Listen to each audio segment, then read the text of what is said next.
Du bist am Aufnehmen. Ja. Ich habe übrigens noch was Schönes gefunden. Ich weiß nicht, ob das für dich auch interessant ist, aber wenn du links unten bei Audio auf den kleinen Pfeil nach oben gehst, Mhm. da kann man einstellen Originalton für Musiker beim Das, Mikrofon-Modi. Hast du das eh schon? genau. Nee, das tue ich immer, wenn ich singe. Ja. Sollen wir das jetzt auch einfach mal machen? Also wir können das machen. Es ist ein bisschen, manchmal ist es halt, du kriegst halt alles mit, ne? Von der anderen Seite. Das hat so Vor- und Nachteile, ne? Mhm. So, so.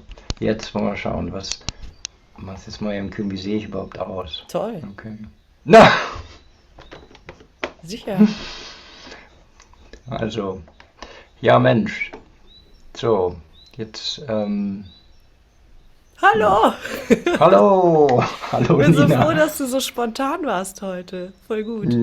Ja, heute früh, ne? Ich guck auf meine E-Mail und da war dann eine E-Mail von dir und dann dachte ich, na ja, warum nicht dieses Wochenende oder heute? Und du ja, okay, warum nicht gleich? Hier. Genau. Ja, okay, Mensch, wir kennen uns gar nicht, ne? Also wir haben uns nur halt so indirekt gesehen, ne? Ich in deinen Gesprächen mit Muro und du in meinen Spaziergängen oder Ja, ich habe verschiedene Sachen gesehen. Das erste Mal, dass hm, ich dich wahrgenommen habe, war ein total berührendes Gespräch mit Cosima hm, über Beziehungen. Ist aber schon ein bisschen her und deswegen habe ich es nicht mehr ganz im Kopf, was da alles passiert ist. Aber ich kann mich noch daran erinnern, dass es mich total berührt hat, wie ihr miteinander da auch gesprochen habt zu dem Thema, was ihr gesagt habt, aber auch wie ihr miteinander halt ja, getanzt habt im Gespräch. Das fand ich hm, total schön. hm, hm.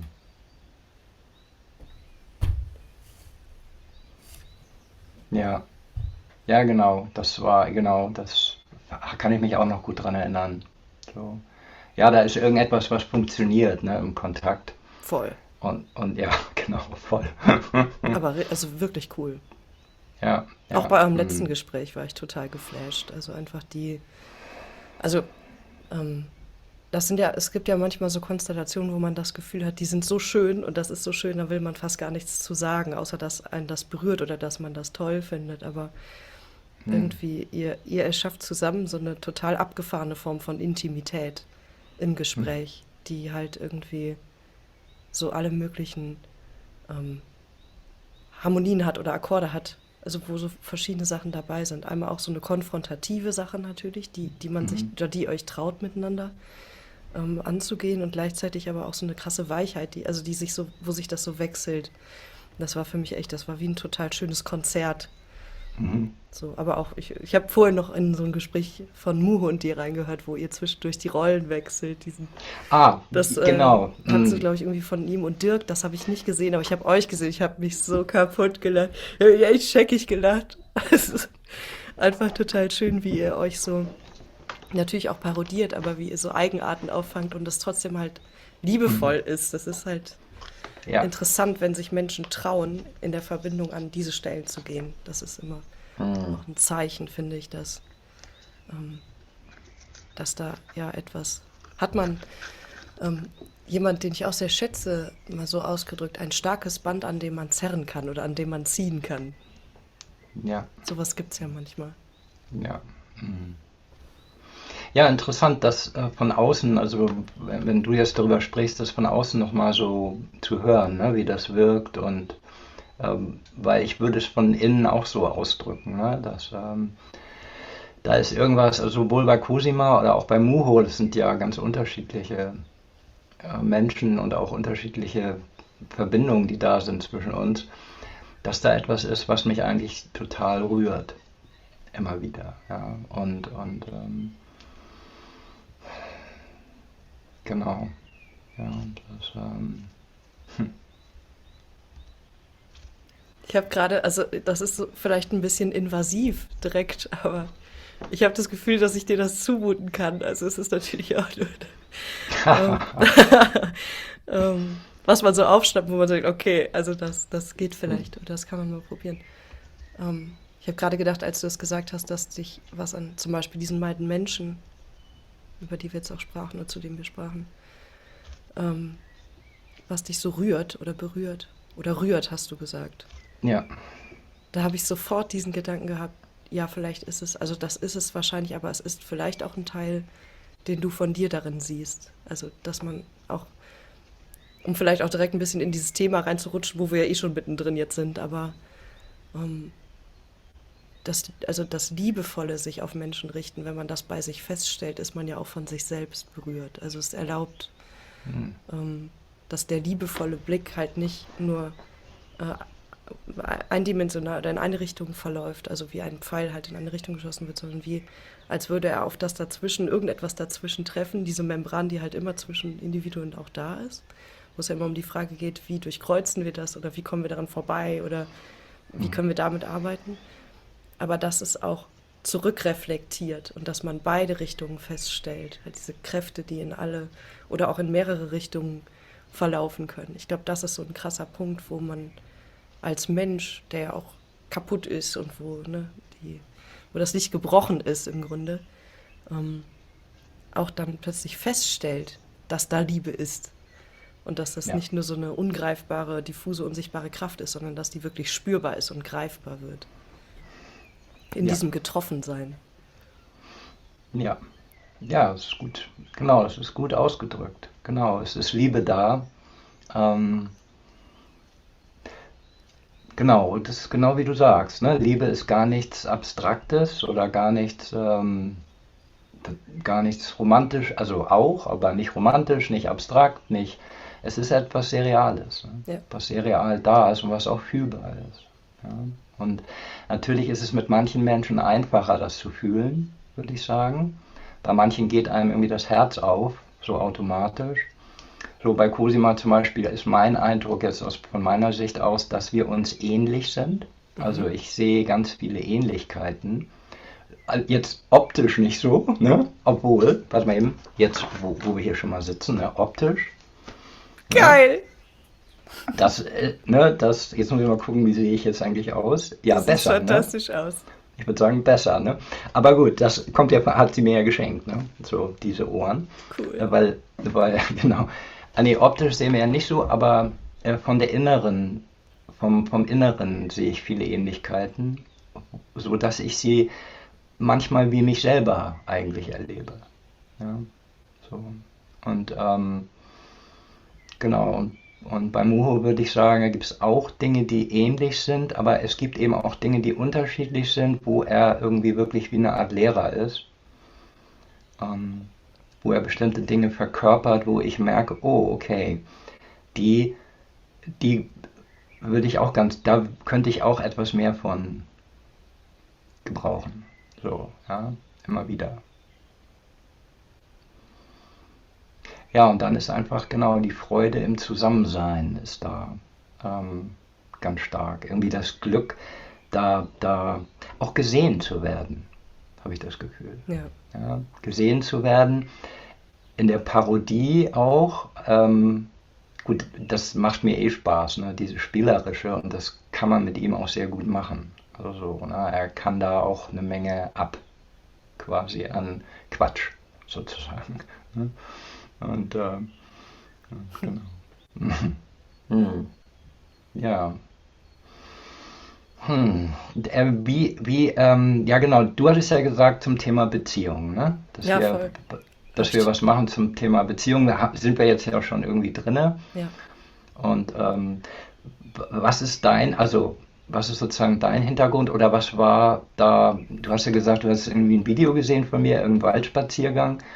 Was war denn das da, was dich da irgendwie angesprochen hatte und wo, ja genau, einfach das. Hm? Also ich glaube, also es gab viele Punkte, die mich berührt haben an deinem Video Hm. dazu. Mhm. Und das war ja auch das Thema bei Cosima und dir. Und da hatte ich einfach den Eindruck, ähm, dass da eine ganz starke Entlastung oder Entstressung passiert. Also wenn man hört, wie du oder wie ihr, aber jetzt beziehen wir uns mal auf dein Waldvideo, weil das noch näher in meiner Erinnerung ist, Mhm. dass das Feld, das Empfindungsfeld, das Denkfeld, also wie wir Liebe betrachten, wenn wir nicht gerade sowieso in sie reingeschmissen sind, wo wir ja meistens nicht mehr so viel reflektieren, aber ähm, also, wenn sie uns greift, dann ist halt irgendwie, wird man halt in alle Richtungen geschleudert. Aber dann gibt es eben auch diese Phasen, wo man ein bisschen dazu reflektieren kann oder wo man andere dazu auch hören kann oder selber was dazu reflektiert. Aber diese Entstressung in Bezug auf Beziehungen, also dass wir nicht Profis sein müssen, um erst in Beziehung gehen zu können, sondern dass wir in Beziehungen lernen. Und dass das ich finde, es ist eine so wichtige Aussage, das ist ein so wichtiger Punkt und der lohnt sich immer wieder betont zu werden. Der Ansicht bin ich, weil es ganz viel kaputt macht und ich glaube, für ganz viele Momente sorgt, in denen sich Menschen auf tragischste Weise verpassen, weil sie Ja. glauben, irgendwelchen von irgendjemandem formulierten Ansprüchen genügen zu müssen, um überhaupt sich zuzutrauen, in Beziehung zu sein. Und ich finde das gerade in der Selbsthilfeszene wirklich makaber und natürlich etwas, was über diese Szene hinaus einfach ins größere Kollektiv schwappt, Ja.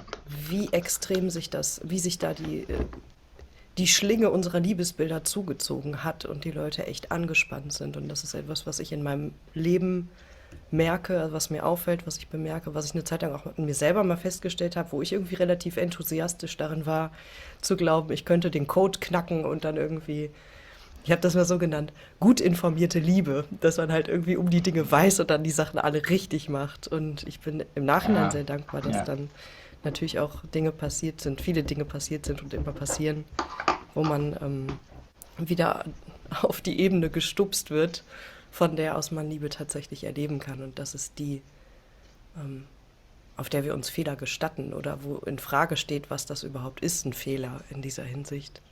Und wo wir das Gerüst im Grunde wegsprengen und diese Ansprüche abstreifen und nicht mehr darüber nachdenken, was hat denn jetzt dieser berühmte Coach oder diese berühmte Psychologin darüber gesagt, wie ich jetzt eigentlich performen soll, damit ich wertig genug bin, um mich jemand anderes zuzumuten. Und dann umgekehrt natürlich auch diesen Blick zu entwerfen, den man auf den anderen richtet, was ja wirklich ganz furchtbar ist, aber was natürlich passiert, wo man den anderen so abscannt, welche Signale sprechen dafür, welche dagegen und in welches System ordne ich das überhaupt ein, das wird ja dann häufig nicht mehr hinterfragt, sondern das ist dann irgendwie einfach da und man nimmt das für wahr und man hält das halt für richtig. Und da habe ich das Gefühl, kollidiert ganz viel, wo eigentlich diese andere Kraft, die wir halt nicht steuern und nicht kontrollieren können, die wir jetzt Liebe nennen können, die uns eigentlich bewegt und doch häufig, wenn wir die mitkriegen, eher zueinander bewegt oder halt irgendwie wo wir es mit Kräften zu tun bekommen.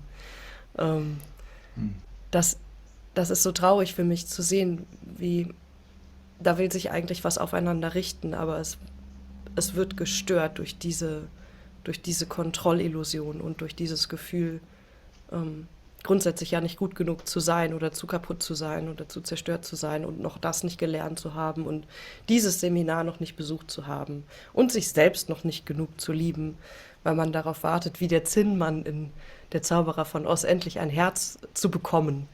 So, und das ist, ich weiß nicht, kennst du die Geschichte, kannst du mit der was anfangen? Ja, es gibt ja einen Film und so, ne? Also Ja. ich kenn das aber schon lange her. Also so. Okay, Mit also Judy Garland, der. ja, Ja. genau, ich weiß. Ja, genau. Somewhere over the Rainbow.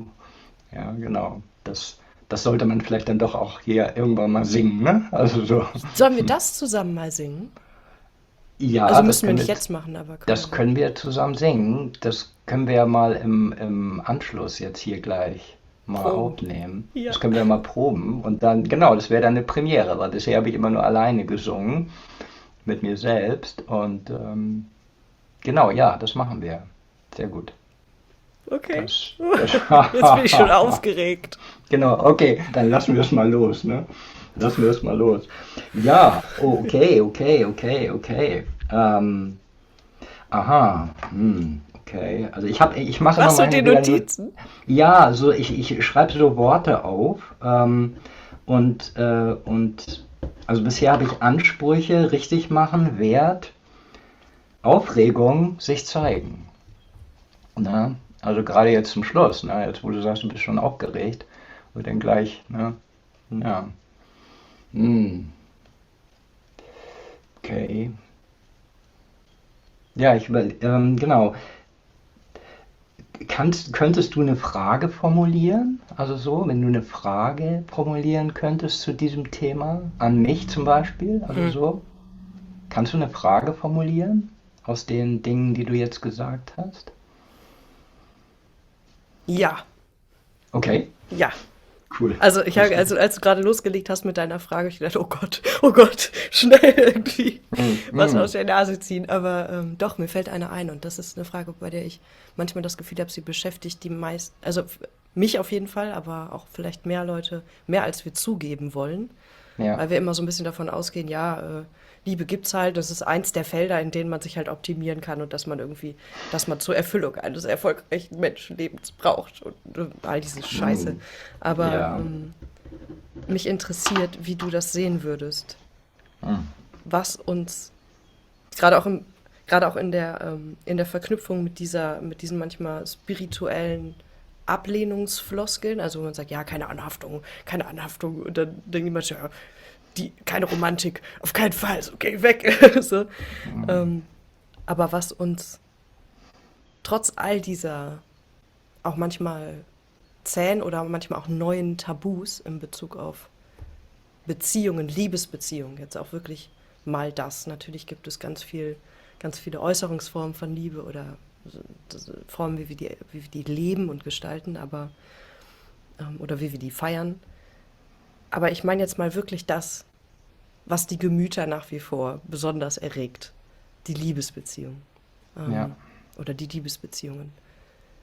Was glaubst du, warum uns dieses Thema einfach nicht loslässt, auch wenn wir es manchmal nicht zugeben wollen, warum uns das nicht kalt lässt, was dazu führt, oder was da ist, was daran ist, dass das einfach so viele Menschen eigentlich nicht aufgeben können, dass da ganz wichtige Erfahrungen zu machen sind. Aber ich will nicht zu viel jetzt reinbringen.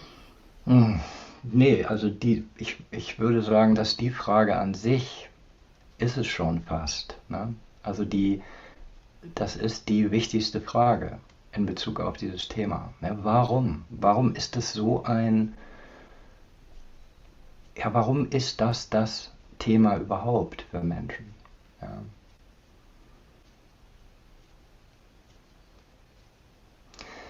Und also ich habe darauf eine Antwort, natürlich. Ja, ich habe darauf eine Antwort aber die ist natürlich auch gewachsen über die Jahrzehnte. Ähm, also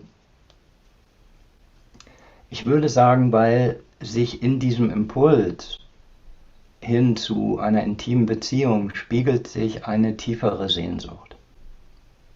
Ja, eine viel tiefere Sehnsucht.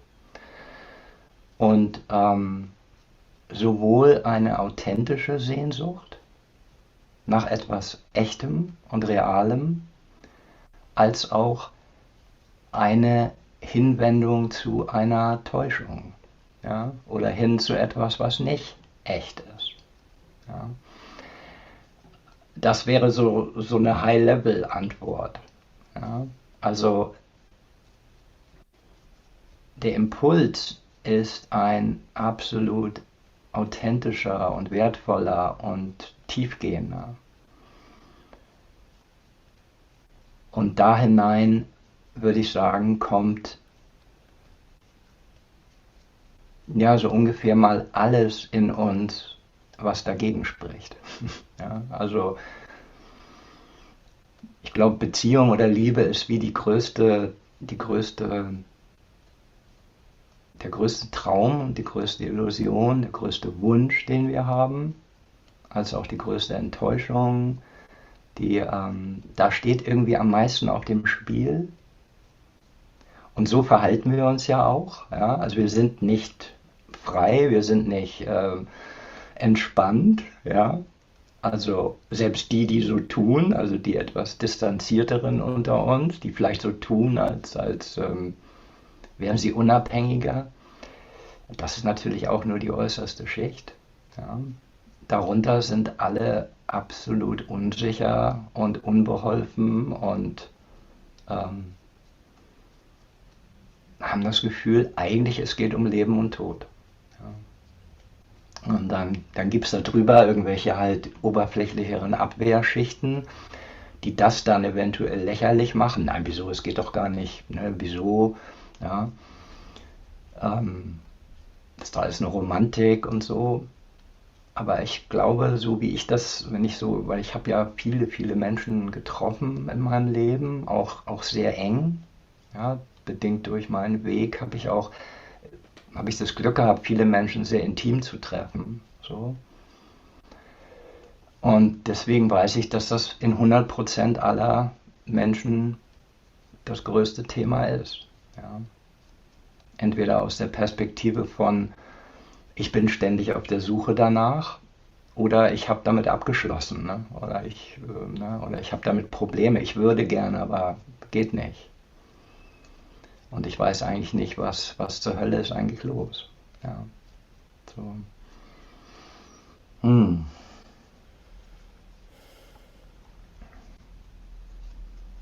Also ich glaube, ja, wenn du willst, kannst du ruhig was sagen oder sonst, du musst mich im Zweifelsfall stoppen. Also es kann aus Versehen passieren, so wie jetzt, dass ich unterbreche, weil irgendwas rausplatzt, aber es ist Ja, bitte, ja, ja, ja, ja, ja. Lass rausplatzen, wenn was ist. So. äh, wir haben ja Studiomikrofon an, das heißt, man hört dann beides. Das ist ja auch schön. Ah ja, ja, ja, ist auch Es nicht könnte, schlecht. sollte funktionieren. Also das könnten wir auch zum Hm. Zusammensingen vielleicht benutzen. Dafür ist es gedacht, glaube ich, ja. Ja, Ähm, du hast gerade von dieser, also für mich hast du eine Polarität angesprochen in Bezug auf unsere, man könnte sagen, extreme Einstellung auf dieses Thema. ja, Einmal dieses, ja, fixiert darauf sein oder danach zu suchen wie eine Irre oder wie ein Irrer. Ähm, und da irgendwas ganz Bestimmtes irgendwie eingelöst bekommen zu wollen. Oder da auch so verwirrt zu sein, weil sich die Wünsche oder Erwartungen ständig ändern und man dann immer jagt, also hm, auf der Jagd zu sein. Und andererseits also der andere Teil dieses Spannungsfeldes als das, wo man das vielleicht sogar empfindet, also wo man in Bezug auf diesen Drang und diese Erregung eine Leere plötzlich empfindet hm, und dann das so für sich formuliert, meint, feststellt oder sich auch nur vorgaukelt, man hätte nichts mehr damit am Hut. ja, Ähm, dazwischen passiert natürlich eine ganze Menge, aber ja, ich glaube, irgendwo nah an diesen Polen bilden wir unsere Identitäten in Bezug auf die Frage, wie wir uns zu Beziehung und Liebe sehen und gesehen werden wollen und ja, profilieren uns irgendwie damit. Ähm, wobei ich fast ein bisschen das Gefühl habe, dass der Trend ein bisschen in die Richtung geht, abgeklärter zu sein und dass es hm, ein bisschen peinlich ist, inzwischen zuzugeben oder sich einzugestehen, dass man irgendwie doch auch nur. Also ich kann das von mir selber auch natürlich sagen. Mir ist das total peinlich zuzugeben, dass ich eine absolute Romantikerin bin. Ich bin wirklich eine hm, Romantikerin. Ähm, und das öffnet halt natürlich einen Raum für eine Riesenverlegenheit, die aber auch schön hm, ist, weil sie auch eine hm, Intimität schafft. Aber es wird beschämt und man ist natürlich irgendwie vielleicht auch öfter der Dumme oder die Dumme. Ähm, und das, ja, es macht einen auf eine Weise verwundbar, das, das nicht aufzugeben, was da auch immer hinter diesem Wunsch stecken mag. Aber einfach, du hast das so schön in Bezug auf die Freude gesagt in dem letzten Gespräch mit Mumu. Ich weigere mich einfach zu akzeptieren, dass es nicht um Freude geht oder irgendwie sowas in hm, der Art. ja, Da ja. habe ich total gejubelt und irgendwie so, ja, genau so ist es. Also das sehe ich auch Hm, so. Und das kann man auf viele Sachen beziehen. Also das muss nicht nur das sein, aber es ist einfach nicht es einfach nicht aufzugeben. Einfach, also nicht mal verbissen darin zu sein, aber halt irgendwie zu sagen, nein, warum sterilisieren wir das? Haben wir so Ah, große Angst vor dieser Erregung? Also es ist natürlich, haben wir da Angst vor, es macht uns Angst. Das führt uns an Intensitäten, ähm, die wir auch oft auf so einem Spiri-Weg, glaube ich, ja, den Kontakt dazu verlieren und wo dann so eine richtige Demütigung eintreten kann, wenn uns dann doch ein Mensch über den Weg läuft, der uns richtig umhaut, sozusagen. Und da ist so witzig. Ich habe manchmal das Gefühl, dass dieses eigentlich so ja bekannte Buch von Hermann Hesse, Siddhartha, also das haben wir hm, irgendwie fast alle gelesen. Ich habe das erst vor ein paar Jahren gelesen, das ist super spät. Aber was mir am meisten dabei im Kopf geblieben ist, ist dieser Moment, in dem er seinen Sohn trifft. Also in dem seinen Sohn wieder in sein Leben trifft. Das ist ziemlich weit am Ende des Buchs, von dem er ja ganz lange nichts weiß. Und dann kommt diese Frau, mit der er diese hm, Liebeserfahrung hatte oder eigentlich eher eine sexuelle Erziehung sozusagen genossen hat bei dieser Frau, hm. findet ihn wieder und ihr ging es plötzlich dann auch um Erleuchtung oder Erkenntnis und so weiter. Und sie ist aber schon, ich spoiler jetzt, aber ich glaube, das ist okay, das haben wahrscheinlich die meisten wahrgenommen. Ähm, und sie sieht eigentlich schon dahin, aber der Sohn. Also sie hat einen Sohn von ihm. Und den lernt er kennen und empfindet halt eben diese Trauer, diesen Schmerz, diesen Verlust darum, dass der Sohn nicht bei ihm sein will. Nach allem, was er schon erlebt hat, nach allem, wovon er sich gelöst hat, nach allen Stationen, die er hinter sich gebracht hat, nach dem Verlassen seiner Familie, nach dem Verlassen der Tradition, aus der er kommt, also nach allem, was er angesichts des Todes, was er so weggestorben ist, trifft er auf seinen Sohn und plötzlich ist das wieder da und plötzlich ist er wieder Hm. getroffen und ist wieder, muss halt mit seinem Fährmann-Kumpel irgendwie sprechen und sein Leid klagen. Und das hat mich sehr beeindruckt, dass Hesse das, also ich kenne mich halt mit dem Buddhismus nicht gut aus. Ich werde da ja langsam, ich habe ein bisschen buddhistische Späterziehung durch euch oder durch Genau. irgendwelche. Ähm, Hm, hm, aber mich hat das fasziniert, weil es mich überrascht hat, dass das in diesem Text vorkommt. hm. Und da dachte ich, da hat Hesse irgendwie einen schönen Einwand gebracht, also auf literarische Weise, auf erzählerische Weise gegenüber diesem Irrglauben, als lebendiges Wesen abgeklärt sein zu können und es zu müssen. Das hat mir gut gefallen, weil es die Weigerung ist. Genau. Also das ist ein super Punkt, ne? Also du würdest sagen, dass die heutige Zeit eher der Versuch ist, so eine Abklärung im Angesicht der Liebe, so ein abgeklärt sein. Genau. Kann ich mir gut vorstellen. Genau, es ist einerseits ich würde sagen, ein falsches Abgeklärtsein im Angesicht einer falschen Illusion. Ja, so. Weil natürlich ist eine gewisse Abgeklärtheit ja nicht verkehrt. Das ist ja wie eine Nüchternheit.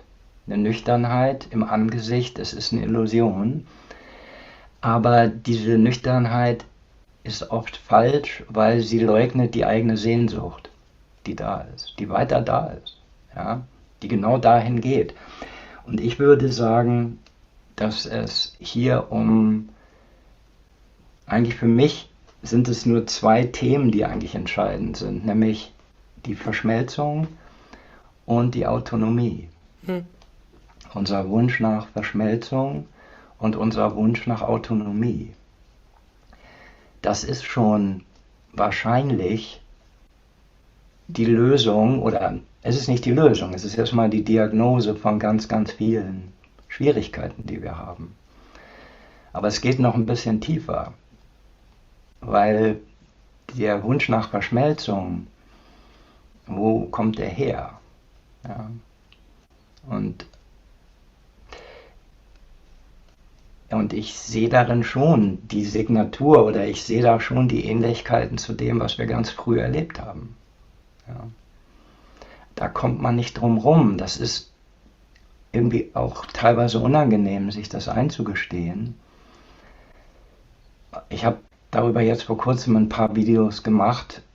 Die haben nicht so viele geguckt, weil wahrscheinlich das Thema nicht so angenehm ist vielleicht. Aber die Videos, die hießen halt Mutter. Ja, Mutter. Und ähm, davon wollen wir nicht so viel wissen. Und Das, gleichzeitig alles, ohne zu wissen, dass wir das wissen wollten. ja, also es ist nicht Mutter, es ist nicht die physische Mutter, die ist es auch, aber es ist das Bild in uns, was alles gut? Ich habe Ton nur einen bisschen? Knall gehört irgendwo. Achso, hier nicht. Hier ist, achso, bei dir hat's geknallt. Okay, Ich ja gut. glaube. Das passt ja. Das passt ja zum Thema. Da Ich knallt's hat auch. gefunkt bei mir. Ja, es hat bei dir gefunkt, genau. Und das in uns ist diese frühe Zeit ist in uns einfach sehr tief gespeichert, würde ich sagen. Ja. Und ähm, so dass es in uns einen Impuls gibt, das wieder zu suchen. Ja. Weil wir das mit Liebe verbinden. Und vielleicht sogar in der Essenz zu Recht. Ja. Also zumindest ein Aspekt von Liebe, nämlich den Verschmolzenen, den Einssein. Ja, das Einssein mit, ja, ich würde ja sagen, das Einssein mit allem, aber die Menschen können das erstmal am einfachsten mit anderen Menschen erleben oder da suchen, vielleicht noch mit der Natur oder mit ihren Tieren, mit ihren Haustieren, so. Das heißt, da drückt sich die Sehnsucht nach einer Einheit aus. Ja. Und in dem Sinne ist es auch etwas absolut Spirituelles, was sich da reflektiert. All das, was du angedeutet hast, dass dann auch das Spirituelle genutzt wird, um auch wieder davon wegzukommen. Ja, das ist dann halt, ich würde sagen, das ist dann typisch Mensch. Ja, der Mensch nutzt alles, egal was ihm vorgeworfen wird, um wegzukommen von dem, um was es wirklich geht. Ja. Der Mensch nutzt, das ist auch normal. Also so, ja. Und Und in dieser Bewegung hin zum anderen, also in dieser Hinbewegung, da erleben wir im Grunde eigentlich alle, alle Schwierigkeiten unserer Vergangenheit, alle, ja, ruhig Traumata der Vergangenheit erleben wir in dieser Hinbewegung. Steht alles auf dem Spiel. Ja. Wird der andere Ja sagen? Ja? Wird er uns annehmen? Wird er uns auch lieben? Das ist ein Risiko. Ne? Ein Risiko ist, wir werden abgelehnt in dieser Hinbewegung. Dann ist mir irgendwann klar geworden, naja, es gibt noch ein viel größeres Risiko, nämlich dass wir angenommen werden. Oh Gott. Das ist eigentlich ja das allergrößte Risiko, obwohl natürlich, darauf würde man ja nicht kommen, dass das ein Risiko ist. Doch, es ist ein Risiko, weil es stellt ja alle unsere Selbstbilder von Minderwert in Frage. Ja. Bis hin zu diesem, ich glaube, der legendäre Spruch, ich glaube, er ist von Woody Allen, ne, dass ich nicht in einen Club beitreten würde, der mich als Mitglied akzeptiert. An den Also, Spruch musste ich auch gerade denken. ne, also es ist ja auch Beziehung, ne, ich kann ja niemanden lieben, also die kann mich ja nicht kennen. Wenn die mich liebt, das kann ja nicht echt sein. Ne? Also das geht ja nicht. Entweder sie ist auf mein Spiel reingefallen, auf meine Maskerade, oder mit ihr stimmt irgendwas nicht. Ja, Ich habe noch einen anderen Punkt, warum wir das, glaube ich, so fürchten. Also, ja erzähl. also das, was du sagst, das ist das, was wir dann, also was sich, glaube ich, formuliert oder formulieren Ja. kann, was wir dann in unserem Verhalten dann noch irgendwie Hm. ausgestikulieren. Aber wir konstituieren uns, glaube ich, als verkappte Kulturmenschen vor allem als Problem. Mhm. Ich bin ein Problem, also bin ich. Mhm. Und wenn ich plötzlich keins mehr sein soll, weil jemand mit nicht problematisierenden Augen auf mich schaut, sondern einfach mal Ja sagt zu meiner Existenz und zu dem, wie ich bin, auch wenn ich einfach scheiße bin, so, Ja, ja. dann wird mir alles aus der Hand gerissen, wenn ich mich davon fluten lasse, also wenn ich mich davon angucken lasse und umgeben lasse, was ich, woran ich mich abarbeiten kann, woran ich mich vielleicht sogar auch irgendwie stimulieren kann, weil ich nicht sage spüren, weil also es ist ein anderes Spüren als das, ähm, die eigene Existenz auch zu bejahen und von innen sozusagen heraus diese Bejahung halt einfach irgendwie zu überleben oder zu sterben halt. Aber der Teil, an dem wir unser Bewusstsein, diese Ich-Grenzen, glaube ich, manchmal oder in der Regel lernt, ähm, aufzustellen, also sich zu konturieren und dadurch diese Hm. Navigation zu haben und sich die Geschichte auch damit zu erzählen, den Protagonisten, den man sich baut als ich. Also wenn das einfach mal so durchlöchert wird und also wenn das jemand uns einfach mal so abzupft und sagt, nee, also das brauchst du nicht, kannst das ruhig haben und dann sinkt das so zusammen wie so ein Luftballon, aus dem man die Luft rauslässt. Und da bleibt aber halt auch was übrig und das wird geliebt und oder wenn jemand hindurchschaut und halt das sieht, was wir hinter dieser Ritterrüstung haben und das meint, der greift ja rein. Also das ist wie Ah. das von ähm, es gibt so ein Buch von Ronald D. Lang, das heißt Das geteilte Selbst. Ich glaube, dass es das ist, wo er diese 3 Momente des schizophrenen oder schizoiden Erlebens zeigt. Und also ich glaube, dass wir davon alle mehr haben, als wir manchmal glauben wollen. Deswegen helfen mir diese Zugänge ganz gut, um auch Phänomene Mhm. zu verstehen oder zu versuchen, Phänomene zu verstehen, die unter sogenannten Gesunden passieren oder sogenannten Normalen passieren, die es nicht gibt, meiner Meinung nach, aber egal. Ähm, Das sind 3 ganz interessante Zustände, die gefürchtet werden oder die beschrieben werden von Menschen, die diese Diagnose halt irgendwie erhalten haben, der Schizophrenie. Und das ist einmal das Verschlungenwerden. Mhm. Das ist, glaube ich, das ist bekannt. Also es ist auch eine Ja. Frage der Verschmelzung. Dann das Versteinern, Mhm. die Angst selbst zu versteinern, Mhm.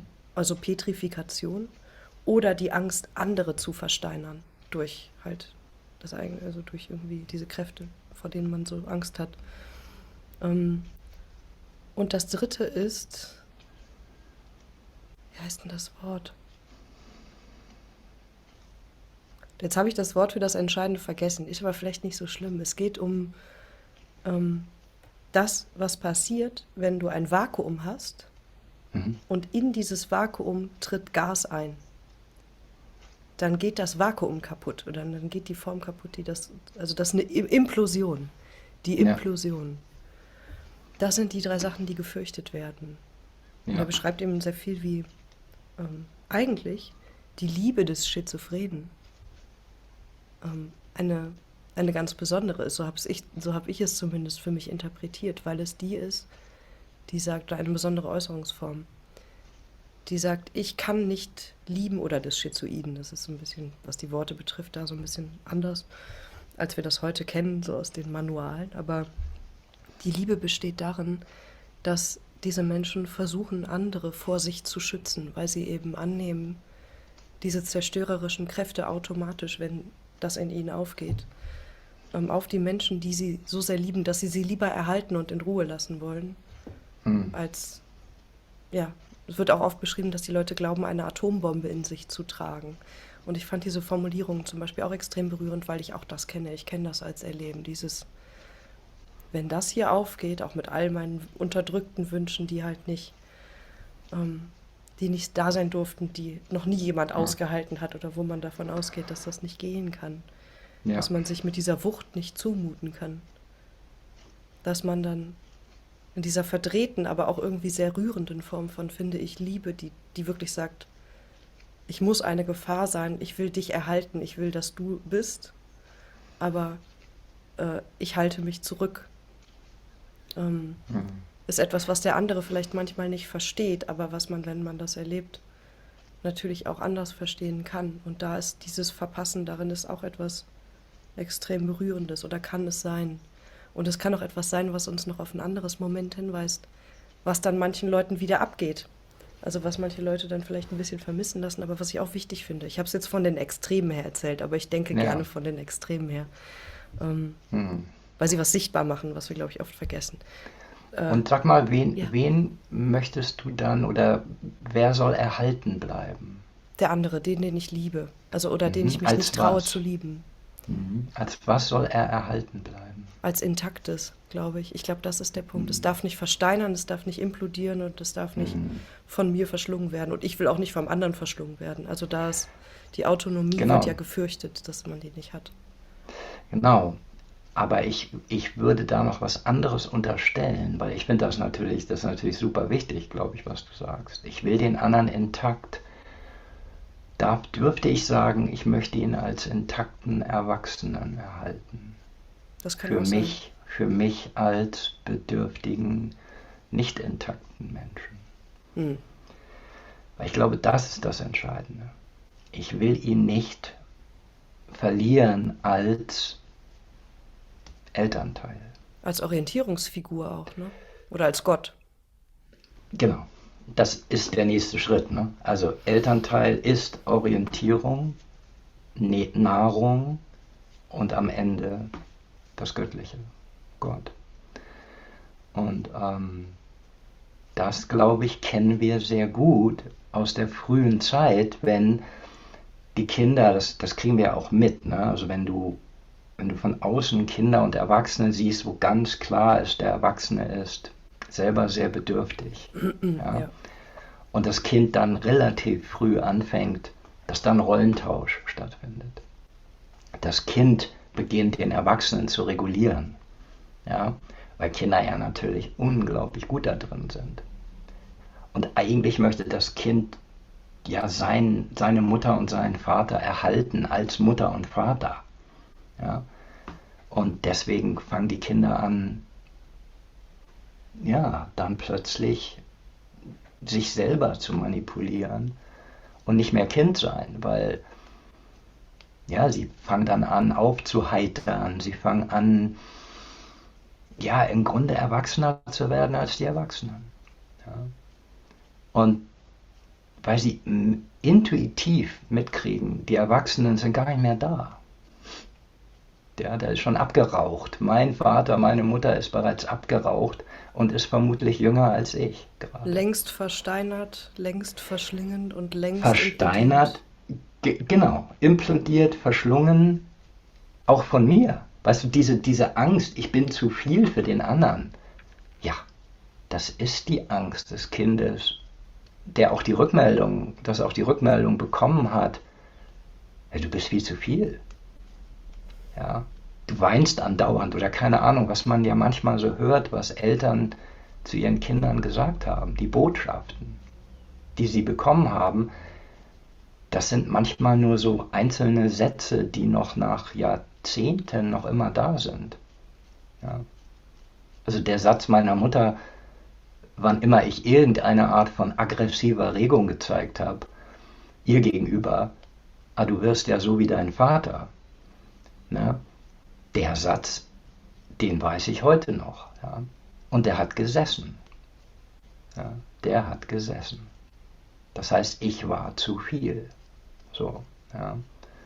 Und wenn ich die Beziehung nicht riskieren will, und die war ja damals lebenswichtig, darf ich nicht zu viel sein. Ja.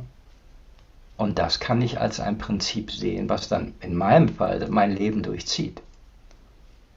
Ja, immer die Frage, ist es zu viel? Ja, auch gerade was den persönlichen Ausdruck angeht. Ja. So, also es ist eine Doppelgeschichte, die da läuft. Ne? Du bist einerseits bedürftig als Kind, du bist angewiesen auf einen stabilen Erwachsenen. Und gleichzeitig bist du selbst durch deinen Ausdruck zu viel und er dereguliert und geht ins Kind, wird zum Kind. Und dann muss ich plötzlich anfangen, mich um ihn zu kümmern. Und jetzt, wenn ich auch darüber rede, merke ich, das macht das Kind dann irgendwann auch wütend. Aber diese Ah, Wut muss auch abgespalten und unterdrückt werden, zumindest in dieser Beziehung, weil das ist so wuchtig, ja, dass es den Erwachsenen töten könnte. Das denkt das Kind.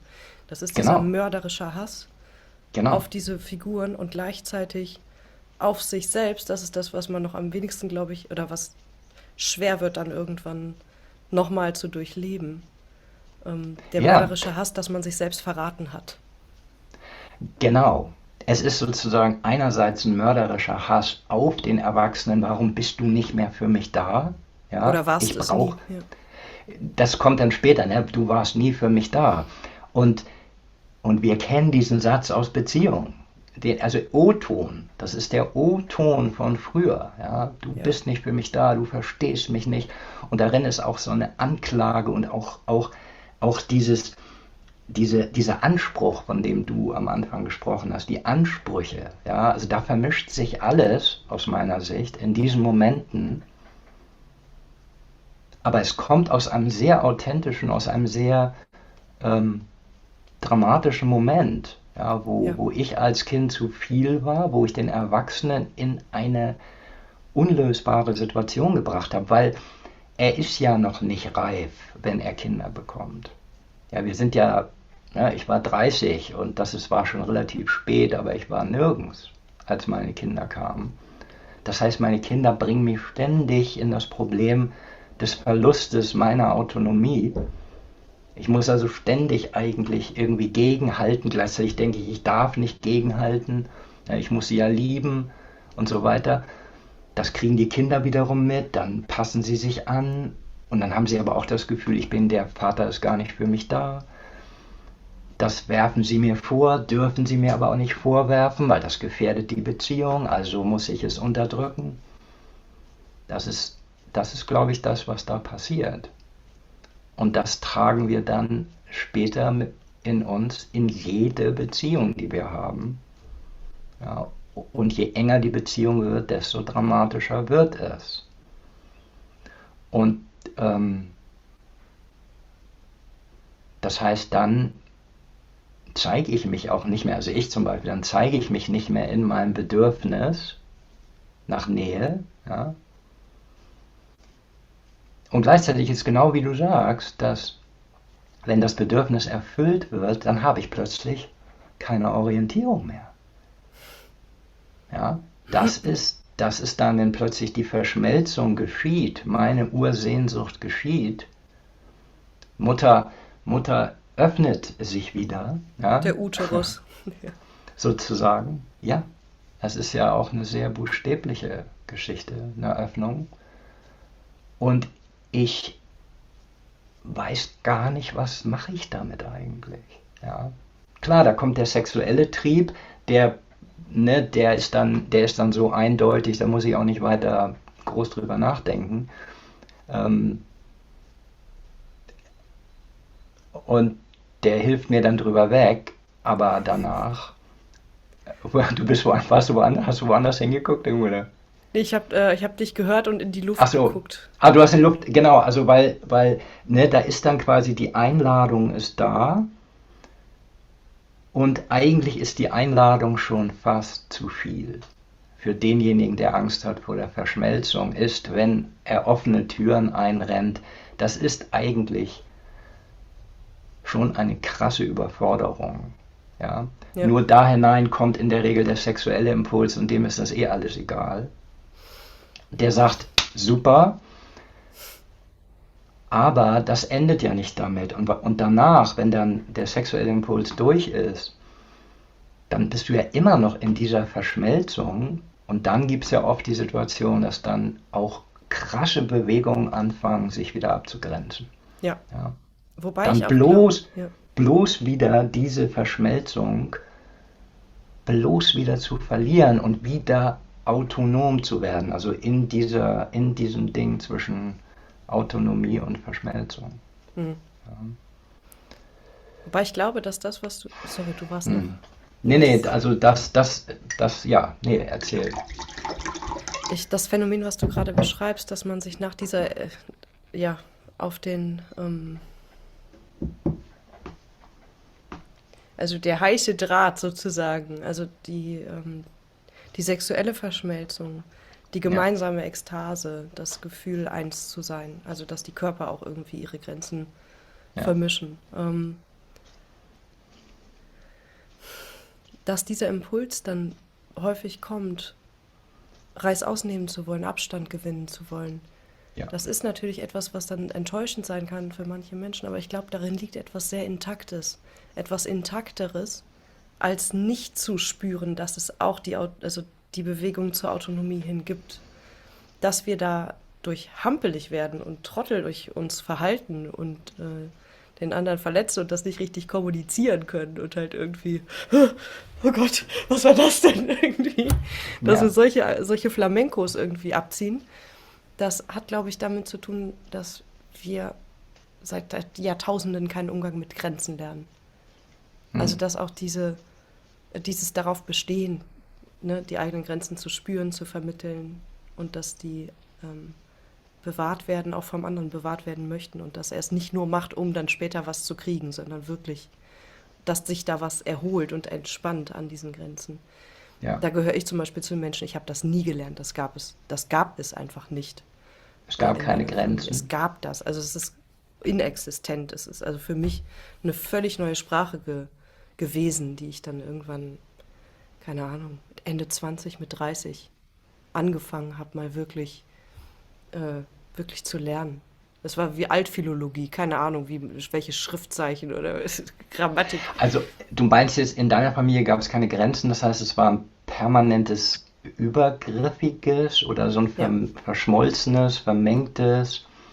Ja, wo auch dieses, was du eben beschrieben hast mit dem zu viel sein, da dachte ich gleichzeitig ja, und es gibt auch das zu wenig sein oder eben Mhm. das, ähm, wo man eigentlich oder wo ich es gelernt habe. Ob es so gemeint war, ist nochmal was anderes oder ob es so bewusst ist, aber mein Gefühl, mein Grundgefühl war, ich bin kein lebendiges Wesen, sondern ich bin eigentlich eine Puppe.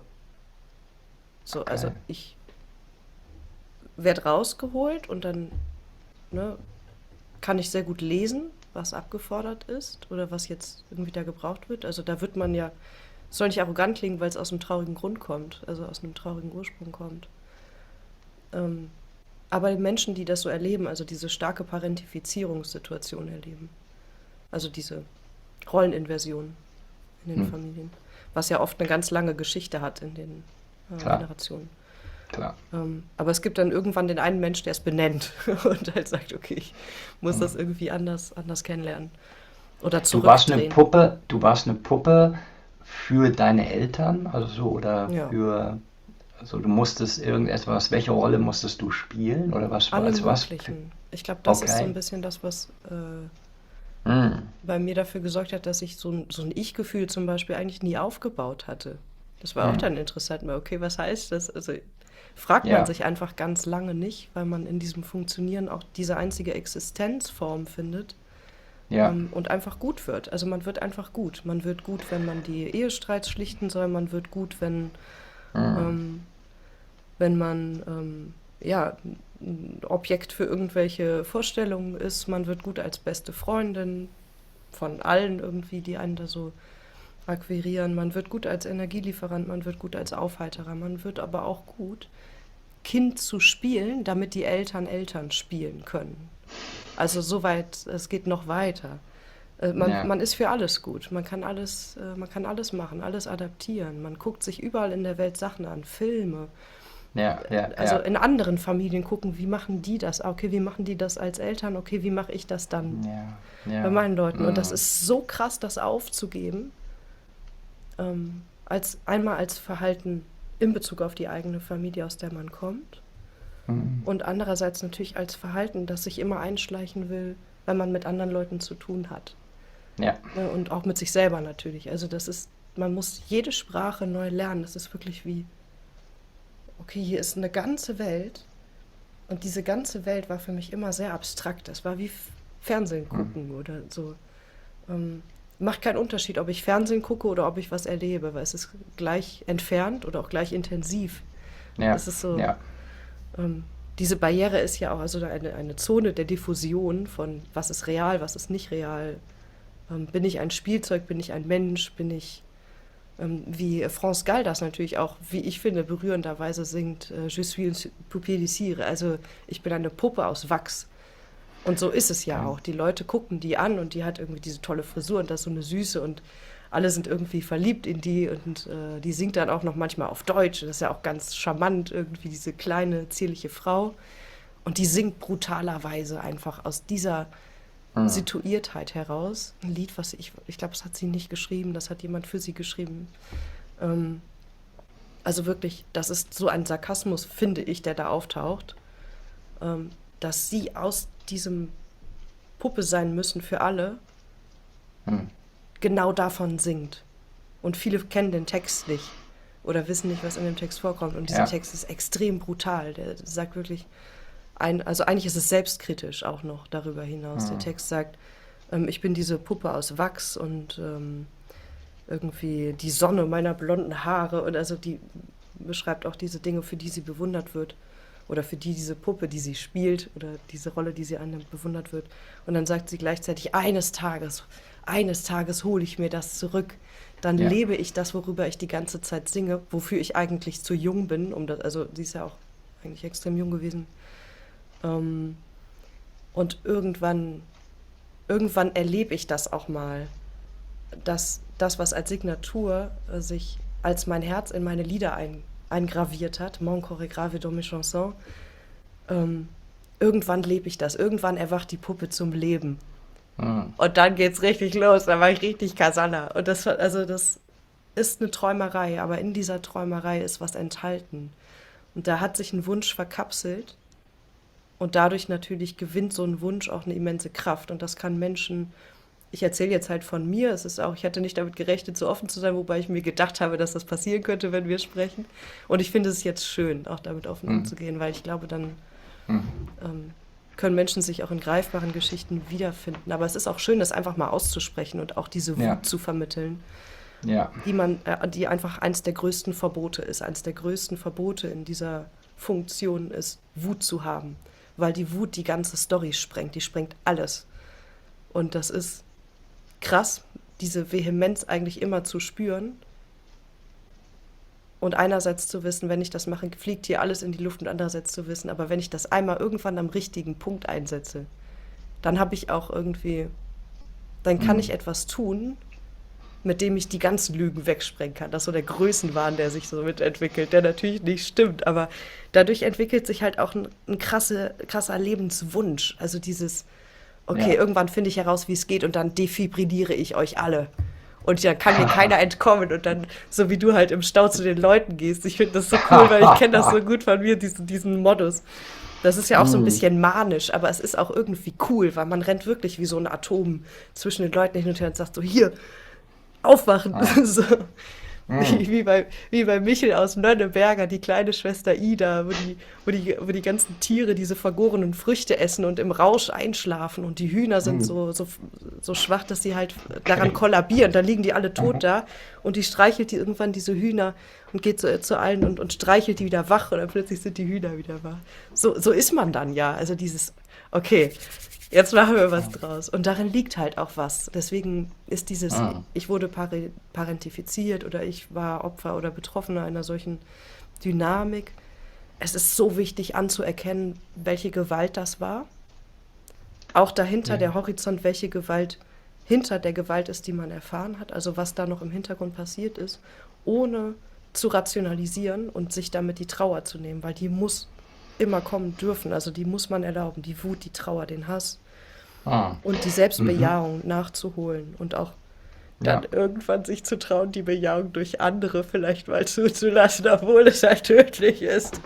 Ähm, Also, ja, genau, genau. Ich muss da jetzt nochmal zum Anfang zurück, was du sagtest, mit dem, du warst eine Puppe. ja, Und also eigentlich in dem Sinne Puppe aus Wachs, die formbar ist durch ihre Umgebung, die dann auch sehr schnell, und das ist normal, sehr schnell mitbekommt, was Vater, Mutter, was das System braucht, um es in Balance zu halten. Im Grunde im Grunde eine Meisterschaft entwickelt im Lesen von anderen Menschen, ja, auch im Lesen von Emotionen, im Lesen von, wenn ich komme in einen Raum und ich weiß genau, wo ist wer und ich weiß genau, wie ich zu sein habe und also eine komplette Außendefinition auch, also eine komplette ich bekomme meine Identität durch das Bild, was ich nach außen gebe. Ja? Und ich frage, was ist denn das Bild, was jetzt eigentlich verlangt wird? Oder wie du sagst, ich gucke mir andere Familien an, wie ist es da? Und kann ich davon was abgucken und eventuell in mein Spiel importieren, in mein Theaterstück, was ich spiele, um geliebt zu werden, aber auch um das System zu erhalten. Also es ist so, das wird ja dann erst, am Anfang ist das ja ein völliger Überlebensimpuls von dem Kind, ein reiner Überlebensimpuls und in gewisser Weise von außen betrachtet auch ein genial, wie Kinder das machen. Also wie sie die perfekte Figur werden in diesem Irrsinn, den sie erleben, ja, die perfekte Figur. Und dann später, man perfektioniert das immer weiter, denn dann kommt man in Beziehung und da tut man natürlich das Gleiche. Ja. Du wirst dann die Partner anziehen, die das ganz toll finden, deine Fähigkeiten. Ja, die wirst du natürlich anziehen wie das Licht, die Motten. Ja, die stehen dann Schlange, weil du gibst ihnen ja etwas. Du bist ja für sie da. Du bist ja immer so, wie sie dich wollen. Also eine Zeit lang. Ja. Du bist eigentlich für sie die perfekte Mutter. Bis du es nicht mehr bist. und dann kommt die Frage des Zorns. Da Ja. kommt aber auch was zusammen. Ist spannend, was du gerade sagst, weil ich glaube, es ist nicht nur so einseitig, sondern Nein, nein, das man ist weiß ja, dass beidseitig. es, also man spürt, Ja, dass das nicht sein kann. Und ja, da ist, glaube ich, auf beiden Seiten dieser Wunsch da, ja, auch ja, insgeheim vielleicht eher, die Angst natürlich vor der Enttäuschung und der Entlarvung, aber auf beiden Seiten ist auch diese Ahnung von, den Luftballon lassen wir platzen. Und darin steckt was liebevoll Brutales. ja, Also der eine ist vielleicht irgendwie besoffen von dem Gefühl, okay, da ist jetzt meine Mutter, steht vor mir, also oder die Mutter, auf die wir alle gewartet haben. ja, Ähm, und das hat erstmal was Verführerisches, aber ich glaube darin, also bei den Menschen, die sich trauen, darauf wirklich zuzugehen hm, und das an Nähe entstehen kann, also die nicht ähm, zu viele Schritte überspringen und wo dann, ne, also wo das dann gestellt wird, sondern wo der Kontakt wirklich entsteht, da entsteht auch ein Subspiel unter diesem Schauspiel, wo man manchmal das Gefühl hat, okay, wir wissen hier beide, dass es uns darum geht, unter dem ganzen Scheiß, weil da ja auch trotzdem Liebe sein kann, die Leute bewegt. Hier an der Oberfläche tanzen wir so ein Tänzchen und erschaffen wir irgendwie hm, diesen Schaum. Aber darunter ist eine andere Dimension von Liebe und die blitzt manchmal durch. Also wo man manchmal weiß, okay, wir stoßen hier mit den Hörnern aufeinander, damit wir uns halt diese Masken wegreißen. Oder wir lassen es krachen auf einer Ebene und darunter ist eine tiefere Liebe und das ist die, die einen befreien will. Aus dem Fluch. ja, Das ist die Liebe, die in der Kollision halt deutlich wird oder die nach der Kollision deutlich wird. Das finde ich sehr faszinierend, weil das gibt es auch. Also das Phänomen, das kann man oft später erst verstehen. Die Wut, mit der jemand sagt, okay, ja, natürlich ist das toll für mich, dass du, also ist erstmal eine Attraktivität, die darin liegt, da ist jemand, den ich total bedienen kann und wo ich in meiner Rolle bleiben kann, wo die Bequemlichkeit halt irgendwie einsetzt und man das ja mit Liebe verwechselt. Liebe heißt, dass ich sein kann, zu dem ich ausgebildet wurde oder zu der ich ausgebildet wurde, weil ich mich darin genau. halt orientieren kann. Das kenne ich, das kommt mir familiär vor, das ist mir vertraut. Da denkt Ja, man dann, das ist Vertrauen. Nein, nein, das ist nicht. Das tiefere Vertrauen liegt darin, okay, wir tun jetzt mal so, als wäre das eigentlich der Punkt, der uns anzieht, aber eigentlich zieht uns der Punkt an, darunter, der sagt, ich lasse das nicht zu. Ich hm, lasse das nicht zu, dass du darin bleibst. Darin erweist sich eine Form von Liebe, die häufig übersehen wird, in dieser auch Idee von Beziehungen müssen gesund sein und es darf niemals toxisch sein. Ist klar, kann ich verstehen, aber aus einer Perspektive, die sehr stark danach sucht, sich zu befreien oder wo das sehr stark ins Spiel kommt, wo das Gefühl da ist, ich habe eine Störung, ich kann nicht das wie andere machen, wie es mir vermittelt wird. Wenn man das endlich akzeptiert, dann kann man den Zauber in dieser Kollision sehen, wo Menschen sich in größter Liebe einander den eigenen Messern ausliefern. Also wo wirklich in der Präzision an den Stellen das Gift die Rolle vergiftet, die Rolle wegschmelzt, die Rolle entlarvt. Wenn man das kapieren kann, dann sind auch diese total anstrengenden, heiklen Verbindungen, von denen man nicht loskommt, können eine Dimension von Sinn zeigen. Auch wenn ich das nicht beschönigen will und nicht sagen will, bleib da drin und sowas, auf keinen Fall. Aber es ist unterrepräsentiert, dass in einer bestimmten Qualität solcher Verhältnisse es wirklich wie wenn du einen Fahrradschlauch flicken willst, dann hältst du den unter Wasser und dann guckst du, wo die Luft austritt. Du findest die Löcher im Fahrradschlauch. Durch genau diese Verbindungen oder diese Geschichten. Und durch die Verzweiflung und durch das, ne, wo man einfach extrem viel lernen kann. Aber es geht nur, wenn es wirklich Liebe gibt. Und es geht nicht, wenn es nur Bedürfnisbefriedigung und nur Attraktivität und nur dieses Ding ist. Weil es kann manchmal gleich aussehen, aber wenn Liebe der Raum ist, in dem das stattfindet, dann kann das dieses Lehrreiche haben. Und das mochte ich so sehr an deiner Perspektive, wo du einfach mal sagst, ja, aber es ist halt, wir sind halt nicht gut darin. Und das müssen wir auch nicht sein. Wir wollen besser verstehen, wir wollen mehr lieben können. Und das ist ein total schöner, heiliger Anspruch oder ein heiliger Wunsch. Deswegen arbeiten wir miteinander, arbeiten an uns, denken darüber nach, stehen wieder auf, akzeptieren uns als Trottel und wollen trotzdem besser sein als die Trottel, die wir sind. Trottel lieben Trottel, aber sie wollen nicht ewig Trottel bleiben, also sie sind nicht faul. Und das fand ich so schön, das hat eine Kraft. Ich mag halt total gerne, wie du über Beziehungen sprichst oder wie du zu Beziehungen sprichst, weil es sich öffnet und gleichzeitig sagt, nee, aber es gibt auch einen Fokus, es gibt auch einen Weg und da sollte man weder in Verklärungen noch irgendwie in Abtötungen irgendwie dieses Potenzials versinken oder darin abrutschen, sondern es gibt auch wirklich etwas, was wir tun können. Und jetzt, also ich habe so ein bisschen rausgehört, obwohl du das nicht gesagt hast, aber es ist so, jetzt reiß dich mal zusammen irgendwie, jetzt hör auf zu jammern, du kannst klagen und du kannst es deutlich machen, aber hier geht's um was, hier steht alles auf dem Spiel und es lohnt sich, diesen Weg zu gehen. Auch wenn es einen demütigt und gerade weil es einen demütigt. Und jetzt lass uns doch alle mal zugeben, wie wir es überall verkacken und alles auf den Tisch damit. Das war so mein Gefühl, das habe ich so krass gehört bei dir. Okay, gut. Okay, das klingt radikal. Ist es. Und vielleicht unterstelle ich dir das auch nur, aber ich habe es so gehört. naja, ich sehe das Potenzial, ne? Also ich sehe dieses radikale Potenzial in Beziehungen und sehe aber auch, dass die Hindernisse massiv sind, ja, um das zu nutzen. Weil eigentlich ist das, was auf dem Spiel steht, sind alle meine Illusionen über den Gegenüber. Ja.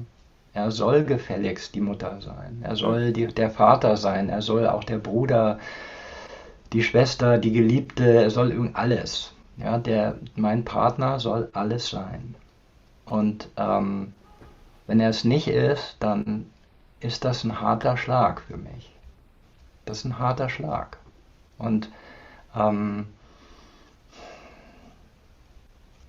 eigentlich stößt es mich in mein Alleinsein rein. Ja. Und gerade der Anfang, das war eigentlich für mich entscheidend auf meinem Weg, der erste Moment, wo ich die große Liebe in Anführungszeichen erlebte. Ja. Also, keine Ahnung, mit 35 oder so, ja, das erste Mal. Und feststellte, das ist ja viel mehr als das. Das ist ja nicht nur die Frau in dem Moment. Das war größer. Da war etwas Größeres passiert. Das war eine größere Öffnung, die hatte gar nichts mit dem Menschen zu tun. Ja. Aber wir haben natürlich eine Tendenz, sie auf den Menschen zu richten, auf den konkreten Menschen. Und wenn wir das doch bloß nicht tun würden, wir können gar nicht anders, als es zu tun, aber das ist also das, was ein anderer Mensch in uns auslösen kann, ist größer als dieser Mensch. Ja, und wenn wir das auf ihn legen und dann heißt es, wir erwarten, dass das immer so ist. Ja. Und da hilft uns auch nicht dieses Wissen darüber, ah ja, das ist Verliebtheit und die hört dann irgendwann auf. Das ist auch nur so eine falsche Vernüchterung, Ja. weißt du? Weil der Schlag ist eigentlich größer, der Schock ist größer. Ja, ähm, Es ist so labil. Also es ist wirklich, da wird einem klar, wie ja, labil das ist, dieser Wunsch. Oder diese Vorstellung oder dieses Gefühl, das ist eingelöst in der mhm. Schwärmerei, also in dem. Ja, diese Schwärmerei ist sozusagen auch eine Abwehr. Das ist eine andere Art der Abwehr, ne? Das ist, Ach stimmt, in der genau. Schwärmerei stelle ich ja gar keinen Anspruch. Das ist nur Und da Schwärmerei oben. ist auch Fantasie. Also es ist eine Fantasie. Es ist eigentlich das Gleiche wie ein Rückzug, nur umgekehrt. So, ja. Es ist auch die, also Hm. man macht den anderen damit auch zu einem nicht menschlichen Wesen. Genau. Ja, genau. Und darin ist eine Wahrheit. Ne? Die Wahrheit darin ist, dass der andere ein Repräsentant des Göttlichen ist. Und Ja. das stimmt ja auch. Und Zum das stimmt. Teil. Zum Nein, Teil. das stimmt. Er ist ein Repräsentant auch des Göttlichen. Und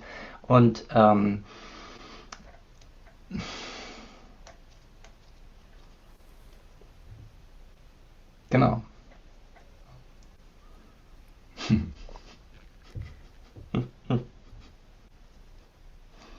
Es gibt dieses, ich finde etwas, worin sich auch Liebe zeigt. Ich mag immer die Momente, an die wir oft nicht denken, wo man es aber trotzdem beobachten kann. Und das ist dieses Greifen wollen nach dem anderen. Ja, Dieses Gefühl, boah, ich will dich auch, also ich will auch das anfassen und ich will das, ja, ich will dich haben. ich will die Festigkeit dieses Wesens auch Mm, oder dieses Gottes oder dieses, ne, dieses Geschöpfes, dieses Geliebten.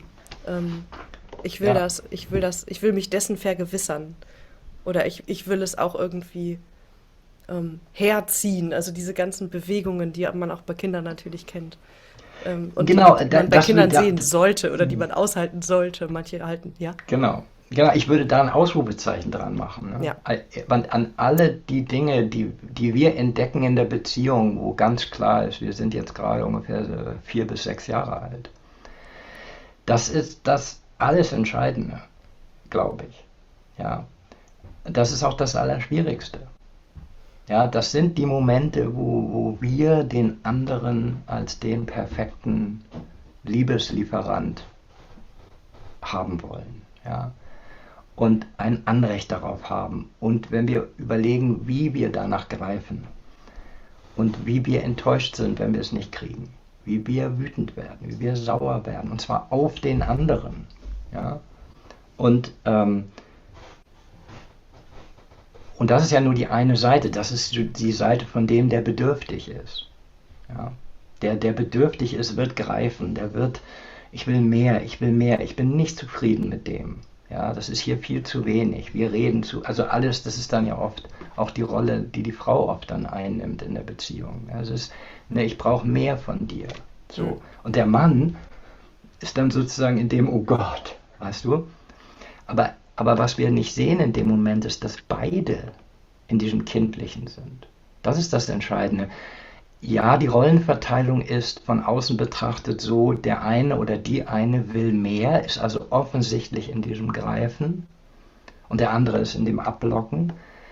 Aber der andere in diesem Abblocken ist genauso klein, weil er wehrt sich gerade gegen eine übergriffige Mutter, ja, die von ihm will, ja, oder die er wehrt wieder sich, von, ja, ja, wehrt so, sich vielleicht aber auch gegen das sich eingestehen, dass er dieses Potenzial auch in sich trägt. Und das äußert sich genau, dann genau, bei Menschen, die eher quasi in dieser Position des Rückzuges sind, dann, ja, wenn sie plötzlich in einer Situation sind, in der sich das öffnet, zum Beispiel durch total starke Eifersucht oder so, oder durch ja, ja, den anderen formen wollen oder so, ne, immer sagen, ja, so habe ich dich gern oder ja, wirklich, es kann sehr große, zu sehr großen Tragödien werden, hm. dieses Nicht-Kennen dieses Schattens oder dieses Potenzials, was in einem halt irgendwie der Wunsch ist. Ja, genau, das Nichtkennen meines Schattens oder in dem Zusammenhang von Beziehung ist hat ganz viel zu tun mit dem Kind in mir. Ja, Ja, und zwar mit der Seite des Kindes, die man auch als eine dunkle Seite betrachten könnte. Darin ist der authentische Wunsch, geliebt zu werden und versorgt zu werden, ja. Aber in dem Anspruch, ja, es steht mir zu und du sollst es mir geben, darin offenbart sich die dunkle Seite des Kindes. Und die ist in beiden gleich. Das ja, ist das, was oft, glaube ich, vergessen wird. Derjenige, der eher so diese zurückgezogene Rolle hat, der kann sich als Erwachsener fühlen. Ja, der fühlt sich als Erwachsener und der sagt, ja, ja, meine Partnerin ist das Problem, die will immer so viel. Aber er selbst ist äh, genauso klein. Und seine Tyrannei zeigt sich in dem wirklich ätzenden Gegenhalten. ja, Ja, also in dem Weggehen, da zeigt sich die gleiche Tyrannei und die gleiche Kindlichkeit und die gleiche Beziehung. Also beide sind in einer extremen Verschmelzung miteinander. Das ist ja. das, was nicht gesehen wird. Die eine Seite, die hingeht, die ist in einer offensichtlichen Verschmelzungsbewegung und die andere, die weggeht, ist in der gleichen, nur in einer negativen, ja, in einer, ja, ich fühle mich eingeengt und ich so, ja, und beide packen es auf den anderen und dadurch entsteht die Beziehung eigentlich, anstatt dass, also und das ist der Befreiungsschritt, ist, jeder ist für sich. Jeder ist für sich. Auseinander, Leute. Auseinander. In gewisser Weise ist es so, ja. Es ist eine Frage von auseinander, aber trotzdem noch zusammen. Also das ist dann die große Herausforderung. Es ist zusammen, aber es muss Raum geschaffen werden. Aber Damit man sehen kann. nicht der falsche Raum. Ja. Weißt du, so der distanzierte Mensch will ja Raum, der will Autonomie, aber der Raum ist ein falscher Raum. Das Der ist andere nicht, will es vielleicht auch, aber kann es halt nicht sehen oder sich nicht eingestehen. Also oft sind ja, das so ja, auch, ja, ja, die passen zusammen. Also so ähm, und beide sind eigentlich eins in diesem Wunsch dem, ähm, nach dieser Suche nach Einheit. Dieser Wunsch ist in allen Menschen. Also so, das ist einer unserer tiefsten Antriebe, die, die nach dem Göttlichen suchen, nach dem Verschmelzen mit dem Göttlichen. Und, und wenn du in der Verliebtheit zu jemandem, also zumindest ging es mir so, dass ich meine Briefe, die ich da in der Zeit geschrieben habe, oder ich habe noch nie irgendwelche Briefe geschrieben vorher, und plötzlich fing ich an, Briefe zu schreiben. Wenn ich mir die angucke heute, ja, die sind völlig unpersönlich. Ja, die gehen direkt an Gott, ja, an den Geliebten. Ja, das war nicht mehr die Person. Ja, so. Das heißt, also in dieser Verliebtheit erleben wir eine Art von, ja, Göttlichkeit, die, ja, die wir dann leider mit dem Menschen verbinden. Ja, die an ihn knüpfen und das behalten wollen. Wir wollen es festhalten. Wir wollen es behalten und das können wir nicht. Und das zeigt uns der andere. Ohne dass er es will. Er ist jetzt kein spiritueller Lehrer nach dem Motto, ich muss jetzt hier meinem Mann mal zeigen, dass es eine Illusion ist. Nee, das passiert. Ja. Ja, und dann sind wir konfrontiert mit dieser Enttäuschung, die wir dann auch wieder auf den anderen werfen und er parallel zu uns. Und das ist das, was passiert. Mehr passiert gar nicht, aber das ist eigentlich schon eine ganze Menge. Ja. Plus alle unsere kindlichen Wünsche, alles, was wir uns jemals gewünscht haben, was ja kurzfristig erfüllt wurde, wird enttäuscht und ich muss einen Verantwortlichen finden. Ja, und das bist du. Das bin nicht ich. Ja, du bist es. So, immer. das ist eine Form des Regresses. Also Das ist das, ich ein stimme dir Regress. zu. Ja. Und ich glaube, Und es wie ist ist die andere? Es gibt halt noch verschiedene Formen des Regresses, Mhm. würde ich aus meiner Erfahrung sagen. Und da würde ich nochmal gehen auf diese Konstellation, wo die Rollen auch mal Mhm. wechseln. Also wo man darauf Mhm. aufmerksam wird, weil man merkt, ah, okay, krass, ich erlebe gerade das, was ich beim anderen letzte Woche gesehen habe oder sowas. Und man merkt Ja, plötzlich, ah, okay, ich habe auch da gar nicht so eine klare Profilierung als der distanzierte ja, Part oder was auch immer, sondern ähm, man erfährt die Gnade in einer Verbindung eben beide Seiten sehen zu können, weil man sich das halt ja, unmissverständlich spiegelt und es ist so absurd und so elegant und gleichzeitig merkt man, hier ist, also das kann doch nicht wahr sein, dass wir, wo wir uns doch so lieben, das nicht ja, hinkriegen, irgendwie einen schönen Tanz miteinander zu tanzen.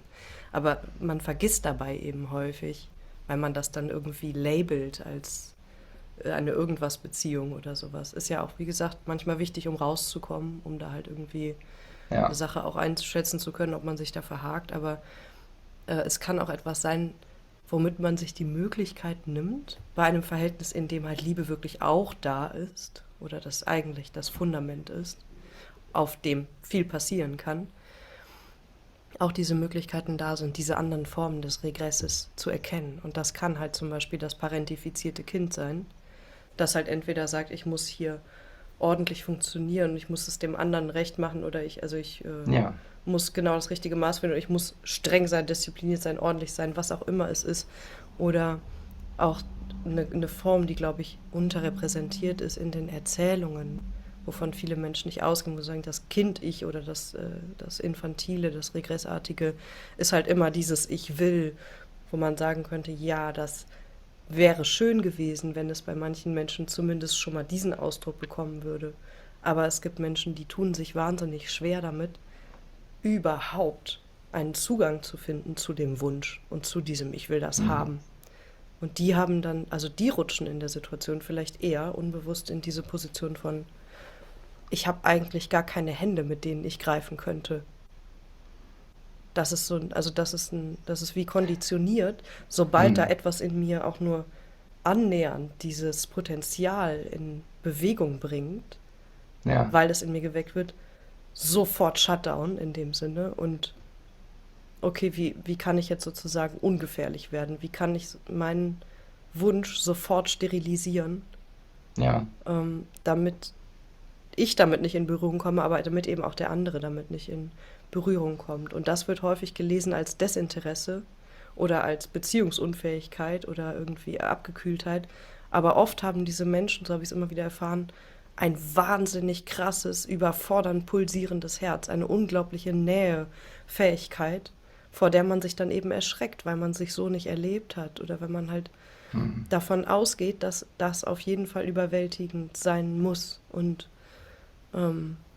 da können halt diese Formen des Regresses sich zeigen und das kann eine unheimliche Gnade sein, irgendwann in einer Verbindung zu landen, in der, warum auch immer, eine Mhm. merkwürdig, eine merkwürdige Form von Urvertrauen da ist, Ja, dass sich das wenigstens mal äußern kann. ja, Dass man zumindest mal Eifersucht empfinden kann, dass man diesen Zorn und dieses Haben wollen endlich mal erlebt. Und man kannte es nicht mhm. oder man kannte es nur unter ganz vielen Schichten Schutzfolie. Weil das hätte die Eltern überfordert. Die Eltern hätten das nicht, Genau. hätten nicht aushalten können, dass an sie ein Anspruch gerichtet wird von einem Kind, Ja, weil es sie halt mit Wunden in Berührung gebracht hätte, dass sie es selber auch nicht kennen. Dass da jemand ist, der das eigene Lieben und Wollen aushält und sagt, okay, du kannst mhm. das fühlen, ich halte das aus, dass du mir am Bein hängst und daran ziehst und willst und willst und willst. Und ich glaube auch nicht, dass der Gott, den du in mir siehst, dass ich der bin oder auf ewig sein muss. Ich lasse dich das fühlen, aber ich bediene es auch nicht. Also ich frustriere Mhm. dich auch mal. Das sind ja eigentlich, das sind so die Sachen, wo man inzwischen weiß, das wäre gut, wenn Eltern das stiften können. Also die Libido des Kindes sozusagen auszuhalten und Ja, nicht durchzustreichen. Und vor allem nicht umgekehrt die eigene kindliche Sache auf das Kind zu richten. Und ja, das machen viele ja dann unbewusst, wo es dann zu diesen Rolleninversionen kommt. Also mhm. das Kind muss so tun, als hätte es einen Erwachsenen vor sich, weil die Lüge nicht auffliegen darf. Genau. Und der Erwachsene muss Erwachsener spielen dürfen. Und deswegen muss das Kind diese Wünsche, die etwas oder den primären Narzissmus oder dieses steht mir zu, ne, das ist auch was Vitales. Das muss, Ja. das erfährt einen Shutdown und das ist der Reflex. Sobald das in mir geweckt wird, sobald ich Aufmerksamkeit will zum Beispiel auch, Shutdown. Darf ich nicht. Nicht ich. Also ich sehe das bei den anderen und das ist okay und ich kann es auch verstehen. Ich kann auch viele Psychobücher lesen und ne, drüber reden, aber wenn das in mir, also ich kenne diese Höhle nicht. Ich weiß nicht, wie immens diese Höhle ist, in der dieser Gollum sitzt, der den Ring haben will. Und also das sind die Gestalten, die man auch kennenlernt, wenn man dann nach innen reist und die Höhlen mal besucht. Wenn keiner dabei ist und halt irgendwie, okay, Gollum, also es ist wirklich so wie so Figuren. Ich sehe die dann auch fast visuell oder habe da so ein richtig Ja. starkes Bild zu.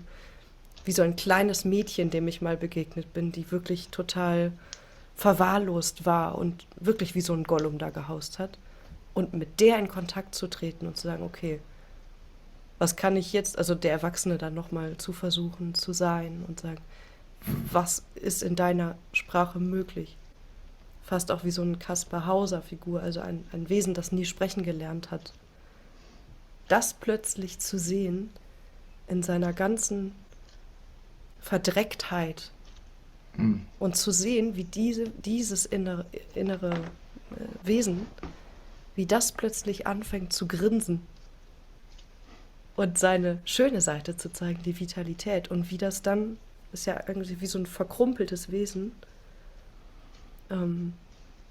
Ich habe noch andere Bilder, aber es ist also einfach wie so was Verdörrtes, wie so Dörrobst quasi. Ich bin jetzt mal ein bisschen brutal, aber ich glaube, du kannst damit umgehen. Wie das plötzlich sich wieder aufsaugt mit der Liebe, die man dem selber spenden kann. Man kann das nur selbst tun, man kann nur selbst in diese Höhle gehen. Man kann lernen und mitnehmen, dass andere einem gesagt haben, das gibt's, das darfst du und das ist okay. Und so ein paar Seile einem geben, mit denen man sich da rein abseilen kann. Aber da rein musst du selber, da kannst du nur alleine rein. Ja. Das ist hochintim und dann plötzlich wird das groß und das füllt dich aus und plötzlich bist du mit Leben voll und du hast dir das Unwesen zum Freund gemacht. Das ist ein geiler Moment und das kann entstehen durch diese Steinschläge, die du durch diese unerfüllten Liebesbedürfnisse und also dieses ganze unglücklich verliebt sein und verzweifelt lieben und ein Brand gesetzt sein und nicht wissen, was das alles überhaupt ist. Das bringt einen erstmal auf die Spur, dass es das gibt, dass das in einem existiert. Und von da aus ist es anders. Von da aus kann man auch die Muster ein bisschen lustig finden manchmal. Man kann anders damit umgehen. Es muss nicht alles weg sein, man muss nicht perfekt werden, sondern Ja. dieser Wunsch, ne, die Weigerung, nicht Freude zu erleben oder das irgendwie abzutöten, das ist wie auch geschützt geblieben. Das ist zwar im Konserviertsein eine lange Zeit nicht zum Leben gekommen, aber wenn das wach wird, dann geht die Party richtig los. Und dann sind das manchmal diese Menschen, die richtig anfangen zu brummen und die, weil sie so ein Riesenproblem damit hatten, auch dieses Potenzial halt zu kultivieren lernen, weil sie es müssen. Sie mussten es downschatten, Ja. aber wenn sie sich auf diesen Weg machen und diese Arbeit machen und das wirklich tun, da wirklich hingehen und alles dafür aufs Spiel setzen, weil es um alles geht, alles auf diese Karte setzen, da hat sich auch was Archaisches erhalten, das, wenn es dann sich kultivieren darf, zu einer ganz feinen Liebeskunst werden kann. Und deswegen hasse ich es, dass die Leute auf sich immer draufhauen, wenn sie eine krasse Geschichte haben und denken, okay, ich bleib mein Leben lang Opfer dieser Sache, Ja. wie du es auch vermittelst. Nein, wir haben alle was zu tun und wir sind alle davon betroffen. Es gibt Sachen, die teilen wir auch alle miteinander. Und das ist okay. Lass uns auf den Arsch fallen, lass uns wieder aufstehen, lass uns rumrennen und im Stau mit Leuten reden. Lass es uns falsch machen. Weißt du, was ich meine? Es gibt dieses besondere Potenzial von denen, die dann auch sagen, okay, wir haben hier keine Zeit zu verlieren. Was soll Ja. das? Ja, das stimmt. Genau. Das ist das für mich der Tod halt, ne? Die Botschaft des Todes. Wir haben keine Zeit für den Scheiß. Ja, Ähm, und das ist richtig. Es ist wahr. Ich muss jetzt noch mal auf meine Liste hier gucken. Hier wird eine riesige Liste, die haben wir alle noch nicht Ah ja, doch. Abgearbeitet. Das läuft hier ganz Abgearbeitet. nach Struktur. Das läuft hier nach Struktur. Gut strukturierte Liebe. Genau. Ähm, Es gibt nur 6 Emotionen, echt?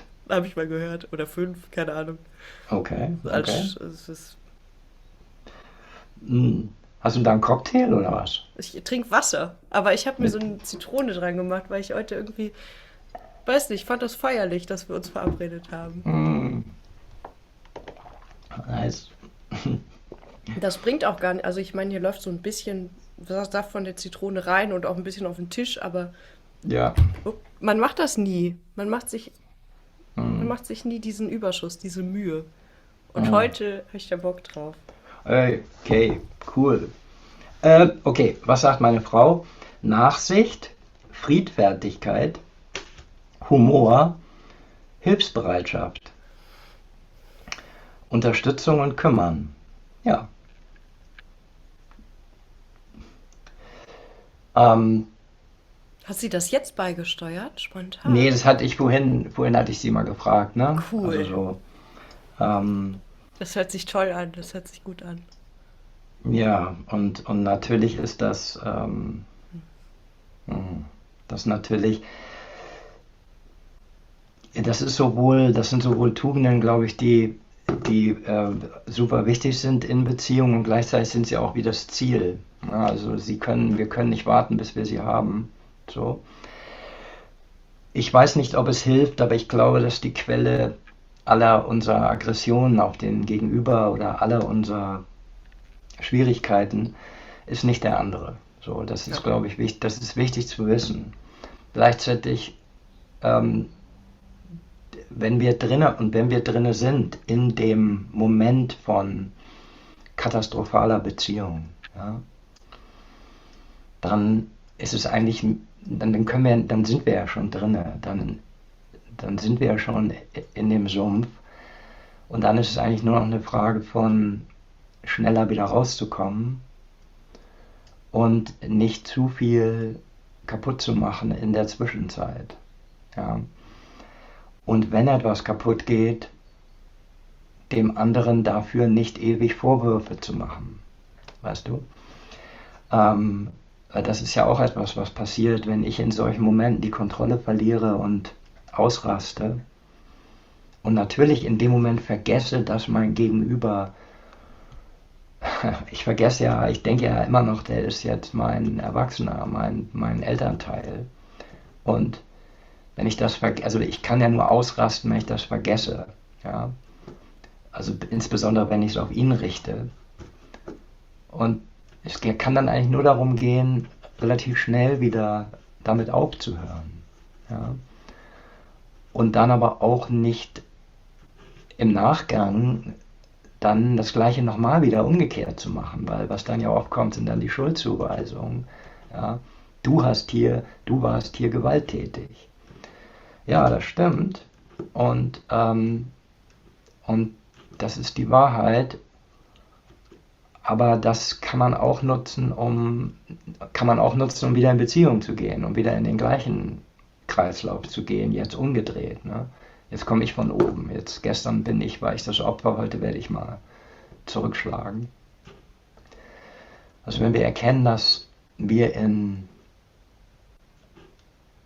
einer Beziehung zu jemand anderem sind, ja, dann kann es sein, dass wir schneller wieder aufwachen daraus. Und, Ja. und der Wunsch, den wir haben, der ist authentisch, aber der andere ist die falsche Person. Ja? Das ist, das ist ganz schwierig, aber das ist das ist die Endwahrheit. Ja? Und unsere Sehnsucht ist nicht auf den anderen gerichtet, obwohl wir das denken, obwohl es sich so anfühlt. Und gleichzeitig müssen wir die Sehnsucht haben und die muss enttäuscht werden. Und wir können das mit dem anderen gemeinsam durchleben. Sowohl meine Enttäuschung als auch seine Enttäuschung. Das ist möglich, aber das ist nicht einfach. Ja. Und die innere Arbeit, die muss jeder selber tun. Ja. Und wenn wir die nicht tun, dann wird sich in dem Sinne auch wahrscheinlich nicht so viel bewegen. Ja, wir werden uns dann trennen wahrscheinlich oder so oder ewig in einer völlig dysfunktionalen Beziehung bleiben. Was auch ein Aber Trennen ist, auf eine Art. das ist auch ein Trennen. Ja, das ist genau, du hast völlig recht, das ist auch eine Art Trennung. Ich finde mich damit ab. Ja, das ist eine Trennung. Ja, das kann nicht die Lösung sein. Also es geht nicht um mich damit abfinden, es geht um Akzeptanz. Ja, aber Akzeptanz ist was anderes als Resignation. Obwohl es Ja, teilweise ähnliche Worte nimmt, aber es fühlt sich anders an.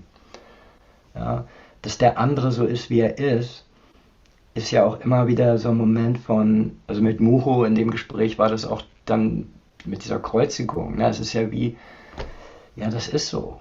Ja, der andere ist, wie er ist. Das ist so. Ich kann ihn nicht ändern.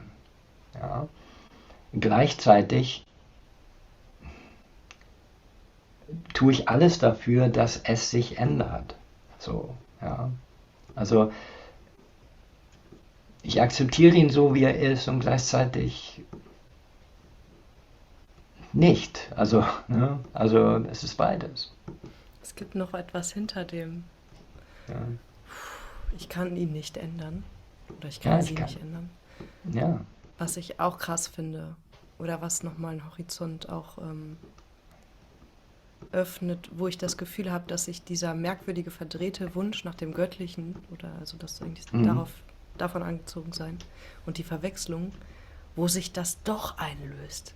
Und das ist der Raum, hinter dem ich kann ihn nicht ändern oder ich kann sie nicht ändern. Oder manchmal auch, ich kann mich nicht ändern.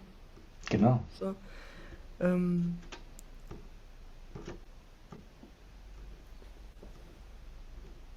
ich will ihn auch nicht ändern.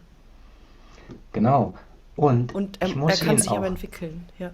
genau, ich muss ihn auch nicht ändern. Ich Ne? muss ihn nicht und dann Also, ich will ihn nicht ändern. ja, ja, also Das ist total schön. ja, das ist total schön, ne? Das hinter dem ich kann ihn nicht ändern ist, ja, dann muss ich ihn auch gar nicht ändern. Dann kann ich mich entspannen. Und dann will ich das auch nicht mehr. Ja? Und gleichzeitig resigniere ich nicht. Genau, man hat Ja? nicht aufgehört, man hat nicht Nein, aufgegeben, nein. aber man hat sich ergeben. Also es ist wie, Ja, also genau. durch diesen Tod, durch diese Rolle, durch diesen Anspruch, durch diesen Kampf, stirbt man hindurch und hinterher ist es, boah, erstmal nach der Trauer, ich habe dich nie gesehen, ich habe nur gesehen, Ja, was ich wollte, oder genau. eine Spiegelung, Mhm. und dann, Ja, jetzt sehe ich dich zum ersten Mal, oder jetzt sehe ich dich vielleicht zum ersten Mal, oder, also das ist ja auch das, was uns dann zueinander genau. führt auf eine andere Weise, wo man Ja, merkt, oh, jetzt beginnt das wahre Interesse aneinander oder jetzt genau. werden die richtigen Schritte aufeinander zugemacht und wir kennen diese Kämpfe, okay, wollen wir das noch so sehr, ja, okay, dass wir das trotzdem irgendwie weitermachen und auch diese Ja, Schritte zurück erleben, die Verbindung ist trotzdem geblieben, auch wenn ich es nicht wollte.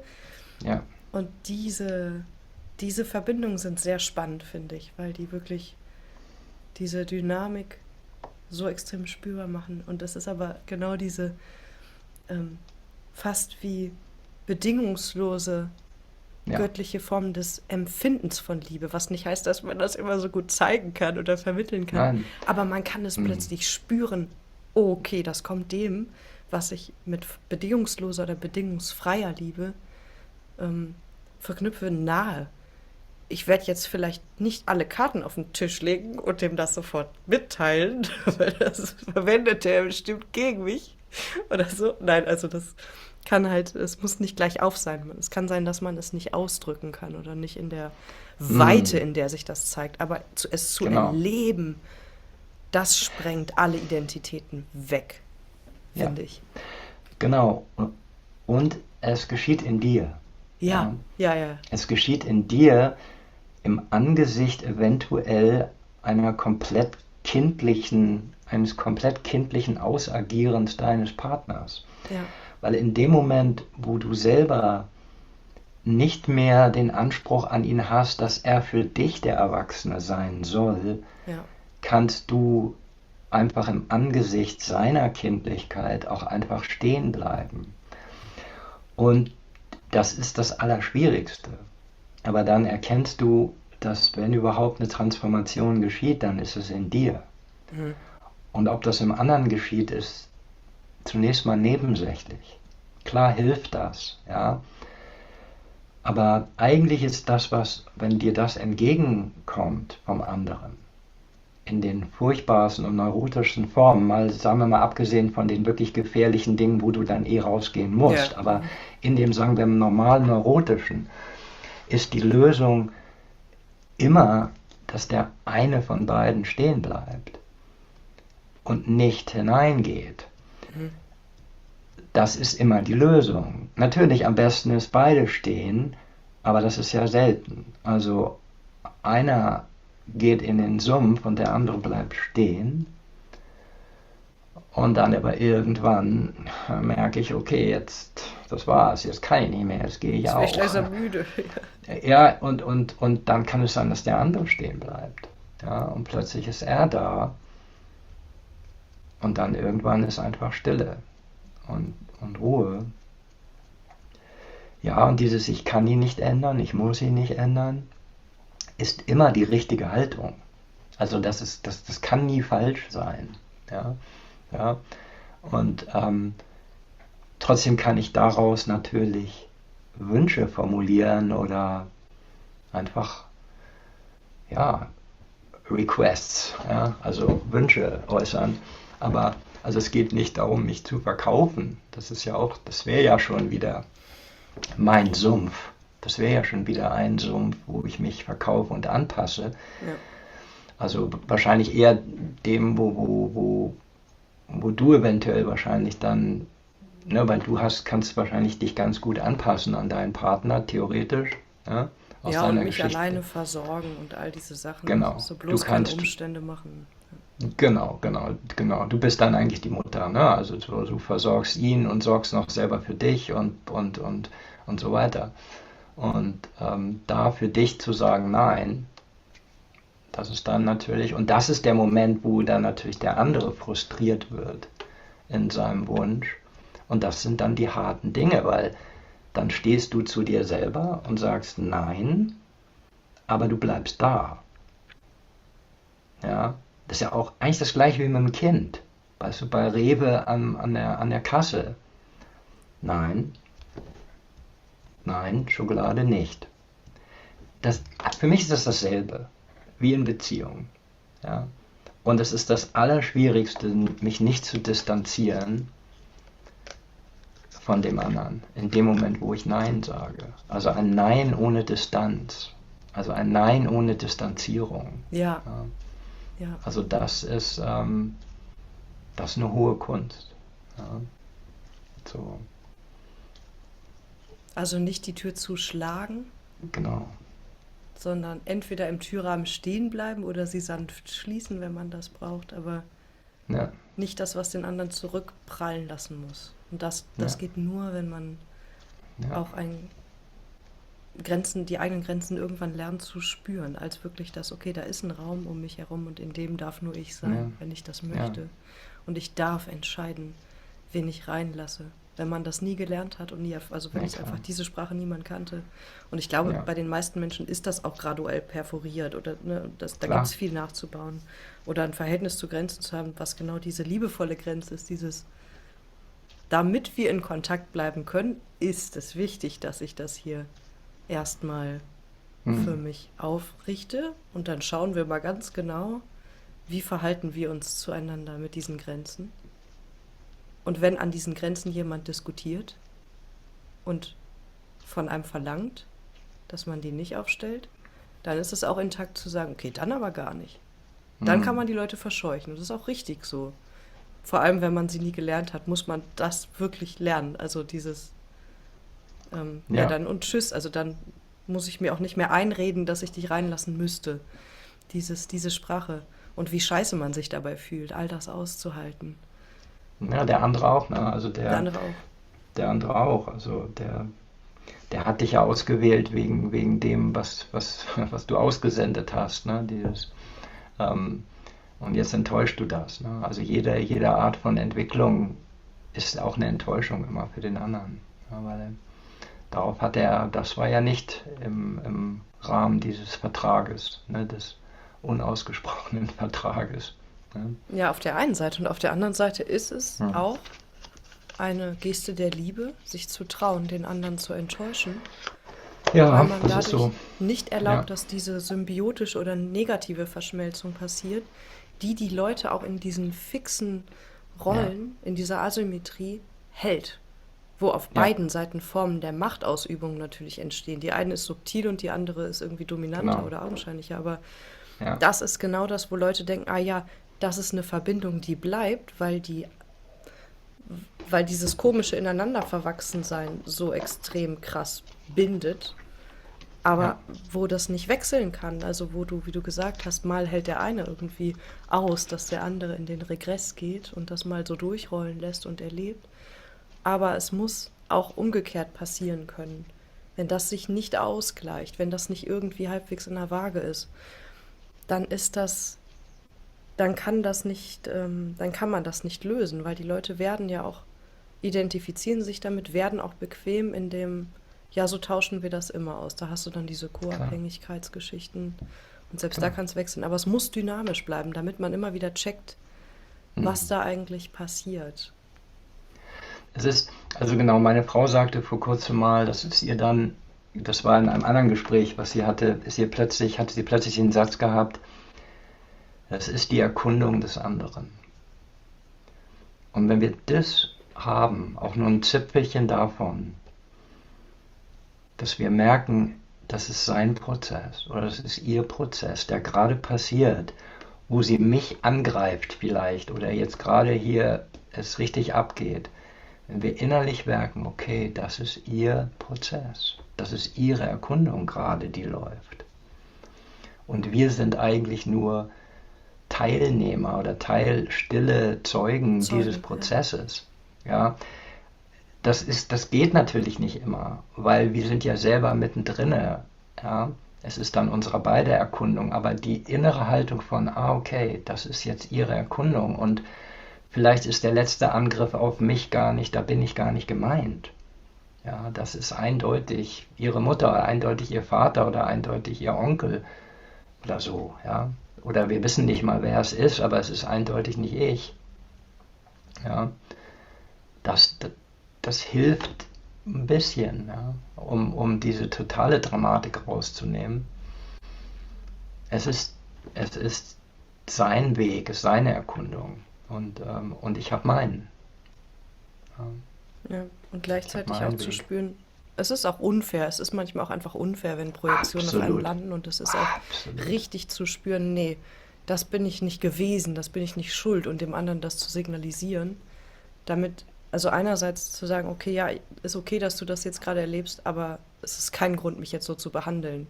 Diese Grenze halt auch kennenzulernen, dass man nicht nur, dass man eben Hm. nicht wieder in diese therapeutische Rolle geht und halt irgendwie sagt, ah ja, ich sehe, ich habe das gelernt vom Boris, das ist ja richtig, was er Hm. gesagt hat. Ja, ja, Und es wenn war ich ja dich jetzt genau. hier da drin erstmal lasse und dann den Raum halte und ich habe jetzt keine Bedürfnisse mehr, Hm. dann wird alles gut, dann wird irgendwie endlich alles gut, weil wir dann alle Erwachsene sind und lernen und trotzdem Kinder. Genau, Und das ist auch total giftig. Also, ne, weil man dann auch absolut. wieder Dann klüger sein will, als man ist. ganz genau. Ja, aber klar, natürlich, wenn der andere einen schon erwischt hat, dann ist man damit. Ja, Und das ist ehrlicher und präsenter, zu sagen, ja, ich bin klar. jetzt auch angefressen, dass du schon wieder hier einen Anfall kriegst. Das ist ehrlicher, weil die Ja, Kräfte aufeinandertreffen dürfen, man traut sich das. ja, Und gleichzeitig zu sagen, okay, wir sehen auch die Möglichkeit, dass wir hier was ja, inszenieren. ja. Einen Schritt zurückgehen und das mal so passieren lassen, okay, aber dann, ja, Manche locker sagen ja lassen. auch, dass man dann einfach rausgehen soll für einen Moment und dann 10 Minuten später oder eine halbe Stunde später nochmal Der Instinkt will spricht. ja Autonomie. Das Nervensystem will einen Raum Ja, um mich, wo du nicht bist. ja, Das ist ja, es. Das ist es, hm, was das Nervensystem will. Und wenn das einmal darin hochfahren kann, ohne den anderen zu verletzen, ohne dass der andere das auch sieht, vielleicht, ja. kann das wahnsinnig helfen. Kann sogar Hm. total viel Liebe öffnen. Weil total. dann ist auch der Körper bereit, ne, Liebe zu erleben und durch sich durchlaufen zu lassen. Und dann reguliert man miteinander. Und oft wird dieses Ja. Hochfahren zugunsten einer zum Beispiel spirituellen oder abgeklärten Psychotherapeutenattitüde, die alles besser weiß, ähm, wird das erstickt. Und das ist total gruselig. Wenn du, und da ist es manchmal Ja. liebevoller, wenn Leute einen provozieren oder wenn Leute genau diese Personen dazu bringen wollen, endlich mal zu explodieren und es endlich mal zu zeigen. Auch wenn das vielleicht erstmal nicht so klingt, aber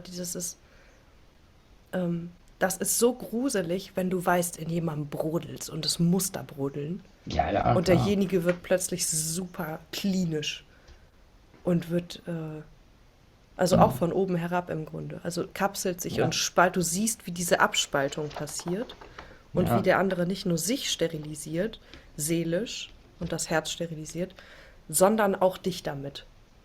Du bist dann nämlich Patient. Und dann wirst du angeguckt aus so einer Entfernung mit einer Chemiebrille irgendwie vor den Augen oder wird unter ein Mikroskop geklemmt und dann ist es so, du hast das gerade wegen deinem Kindheitstrauma, ne? Oder du erlebst gerade das, ist ja Ja, hochfaszinierend, wie du gerade ja, in Wut ausbrichst. nein, Das ist ja, auch total eklig, ne? Also dieses total. Okay, ja, genau, nicht ne, das mitschwingen, meinte ich nicht. sondern ja, Hm, nee, nee, das meinte ich nicht, aber es ist gut, dass du das sagst, weil das ist dann das nächste Missverständnis, ne? Dann nehme ich das psychologische Wissen, um mich wieder zu distanzieren, um mich wieder über den anderen zu stellen, um wieder eine Kontrolle zu bekommen, weil der andere mich mit seiner Bedürftigkeit bedroht. Ja? ja. Und das ist ein wichtiger Mechanismus, den müssen wir, der genau, das mache ich so, würde ich sagen. Genau. Okay.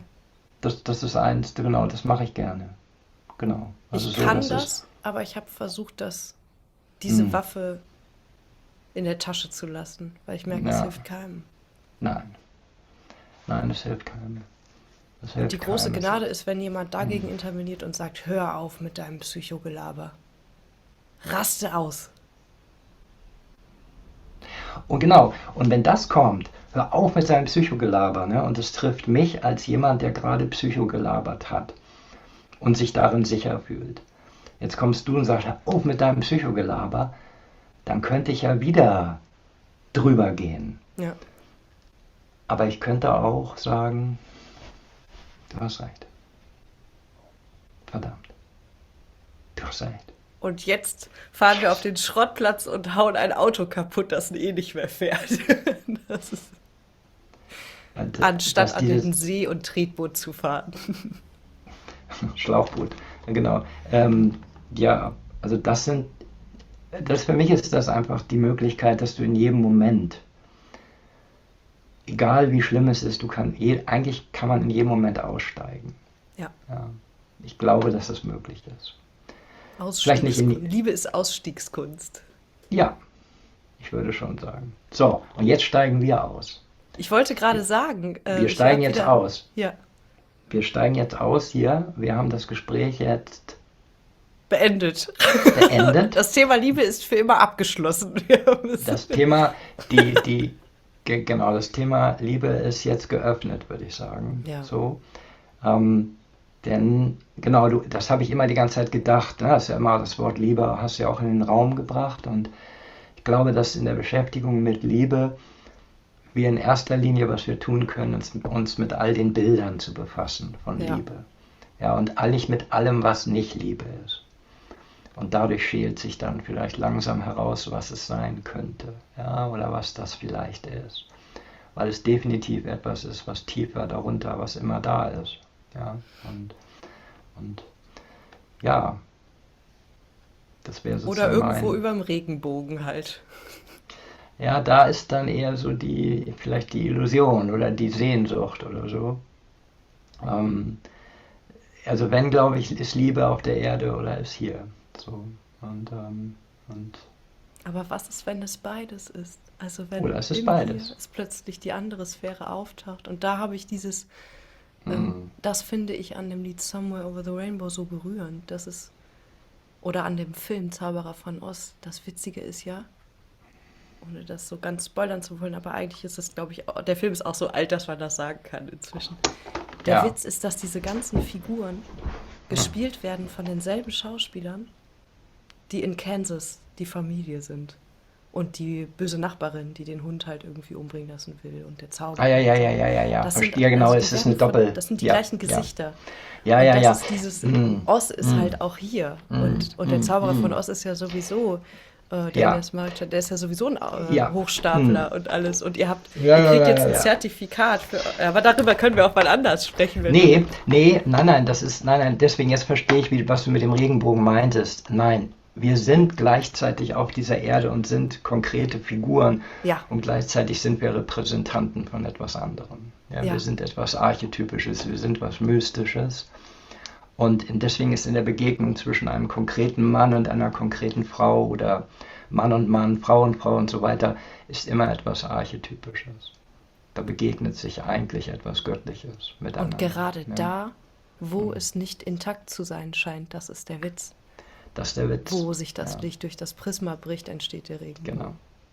Regenbogen. Genau. Ohne Brüche wäre das nicht möglich. Ja, nein, Würde sich Gott nicht erkennen oder Bewusstsein nicht erkennen. Deswegen ist es nicht so doof, dass sagt wir man. kaputt sind, sondern, also Genau. nicht nur. Und deswegen, auch weißt du auch warum, weißt du, wir werden jetzt einfach direkt dieses Lied gleich hier mitsingen. Ich muss nur den Text jetzt erwischen, warte mal. Ich suche So. den auch mal raus. Ich halte mich an deine Stimme. Du hörst das wahrscheinlich im Ohr, oder? Ja, ich höre das im Ohr und du mich, aber jetzt sozusagen Somewhere Over the Rainbow, das ist natürlich ein starkes Lied. Und Welche Version hören wir denn? nee, wir hören keine, wir singen. Ja, ja, aber orientieren wir uns an irgendwas? Schon in der Originalversion. Also nicht an der, also schon an der von Julie Garland. So, mal schauen, dass ich jetzt dich sehe und den Text. So. Wenn es jetzt. Ja, jetzt die Frage, welche Tonlage hast du denn eigentlich? Ich nehme einfach deine. Ich habe mich also bei dem, ich liebe übrigens Billy Joel. Da hast du mich richtig am Sack gehabt mit. Billy Das, Joel ist so geil. ich habe so eine Schwäche für Billy Joel. Ja, ich auch. Der ist toll. Warte mal, jetzt sehe ich Der ist. mich, das ist uninteressant. So, jetzt sehe ich dich. Okay, mal schauen. Okay, somewhere over the rainbow, way Way up up high, high, there's there's a a land land that that I I heard heard of once once in a in a lullaby. lullaby. Somewhere over the rainbow, skies are blue, and the dreams that you dare to dream really do come true. Someday I wish upon a star and wake up where the clouds are far behind me, where troubles smell like lemon drops away above the chimney tops. That's where you will find me.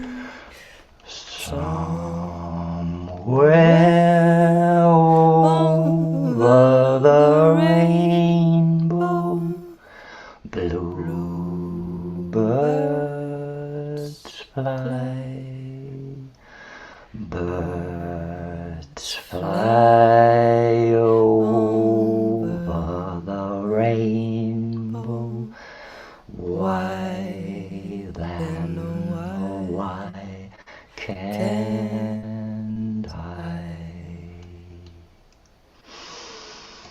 Also, das ist nicht so schlecht jetzt. Das ist nicht so schlecht. Das war schön. Das war schön. Mal gucken, wie das, weil da ist natürlich immer ein Lag drin und immer eine Verzögerung und irgendwie hat es was. Ja, So. und das ist auch cool. Also ich finde, beim Singen haben wir auch wie so eine Doppelhelix uns halt, also wir haben Mhm. an unterschiedlichen Stellen gesungen. Und vielleicht kommt das ja in Zoom später in der Aufnahme doch irgendwie gut Zusammen. miteinander aus. Ich Wer habe, weiß. genau, ja, wer weiß, mal schauen. Also ich habe auch schon einmal experimentiert, dass ich mit mir selber gesungen habe, ne? Also dass ich einmal gesungen habe und dann mich selber mit in die zweite Aufnahme reingenommen habe und mit mir zusammen gesungen habe. Das war dann wie so ein Echo. Aber hier, glaube ich, war das noch so ein Zusammen. So bin ich mal gespannt. Weißt du, was auch noch ein cooles Stichwort ist, wie ich finde? Also ohne Nämlich? das jetzt noch in die Länge ziehen zu müssen, aber auch vielleicht ein bisschen für das, was heute gekommen ist, aber auch für Hm. das Singen und vielleicht, wenn du magst, nochmal für ein weiteres Gespräch zu dem Thema.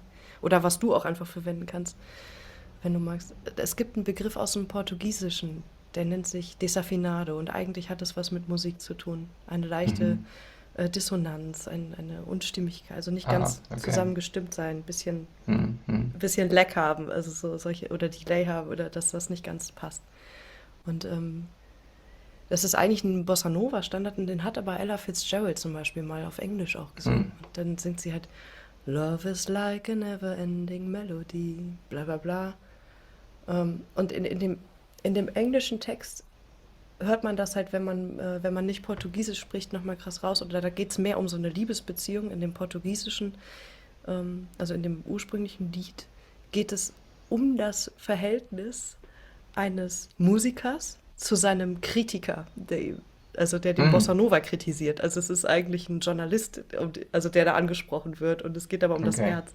Hm. Und das Herz, dessen Herzschlag halt irgendwie so ein bisschen verschleppt ist oder verspätet ist oder halt nicht in Tune, nicht in Time. Auch Mhm. diese Herzen lieben. Und bei Ella Fitzgerald ist es mehr so, früher haben unsere Herzen sehr synchron geschlagen oder waren wir synchron beim Singen und Ja, jetzt haben wir halt ein Desafinado. Aber ist das schlimm? nein. Nein, wir versuchen es halt immer wieder. Wir hören es, wir hören die Dissonanz und dann kommt diese Ja. Bewegung zustande, wo man sich einander aber auch etwas ganz anderem annähert. Und das finde ich schön. Hm. Ja, das ist auch schön. Also so, das merkt man manchmal, wenn Leute was vorsingen in irgendwelchen oder Vorträge halten, obwohl sie es nicht so gut können oder sich auch versingern, aber in gewisser Weise bei sich selber bleiben. Ja, Und dann ist auch alles möglich, weil das Herz kommt dann trotzdem durch. ja, Ja, das muss dann auch nicht glatt sein oder so, weil es kommt was anderes durch. kommt So vielleicht sogar besser durch. kommt, nein, mit Sicherheit kommt es besser Ja, durch. Also so, ja. Okay, dann sage ich mal Tschüss, Nina. tschüss, Boris. Wir bleiben noch kurz dran, aber ich stopp mal die Aufnahme. Ja. Okay, mache ich dann auch. Mhm. Dankeschön. Ja, danke dir. Ciao.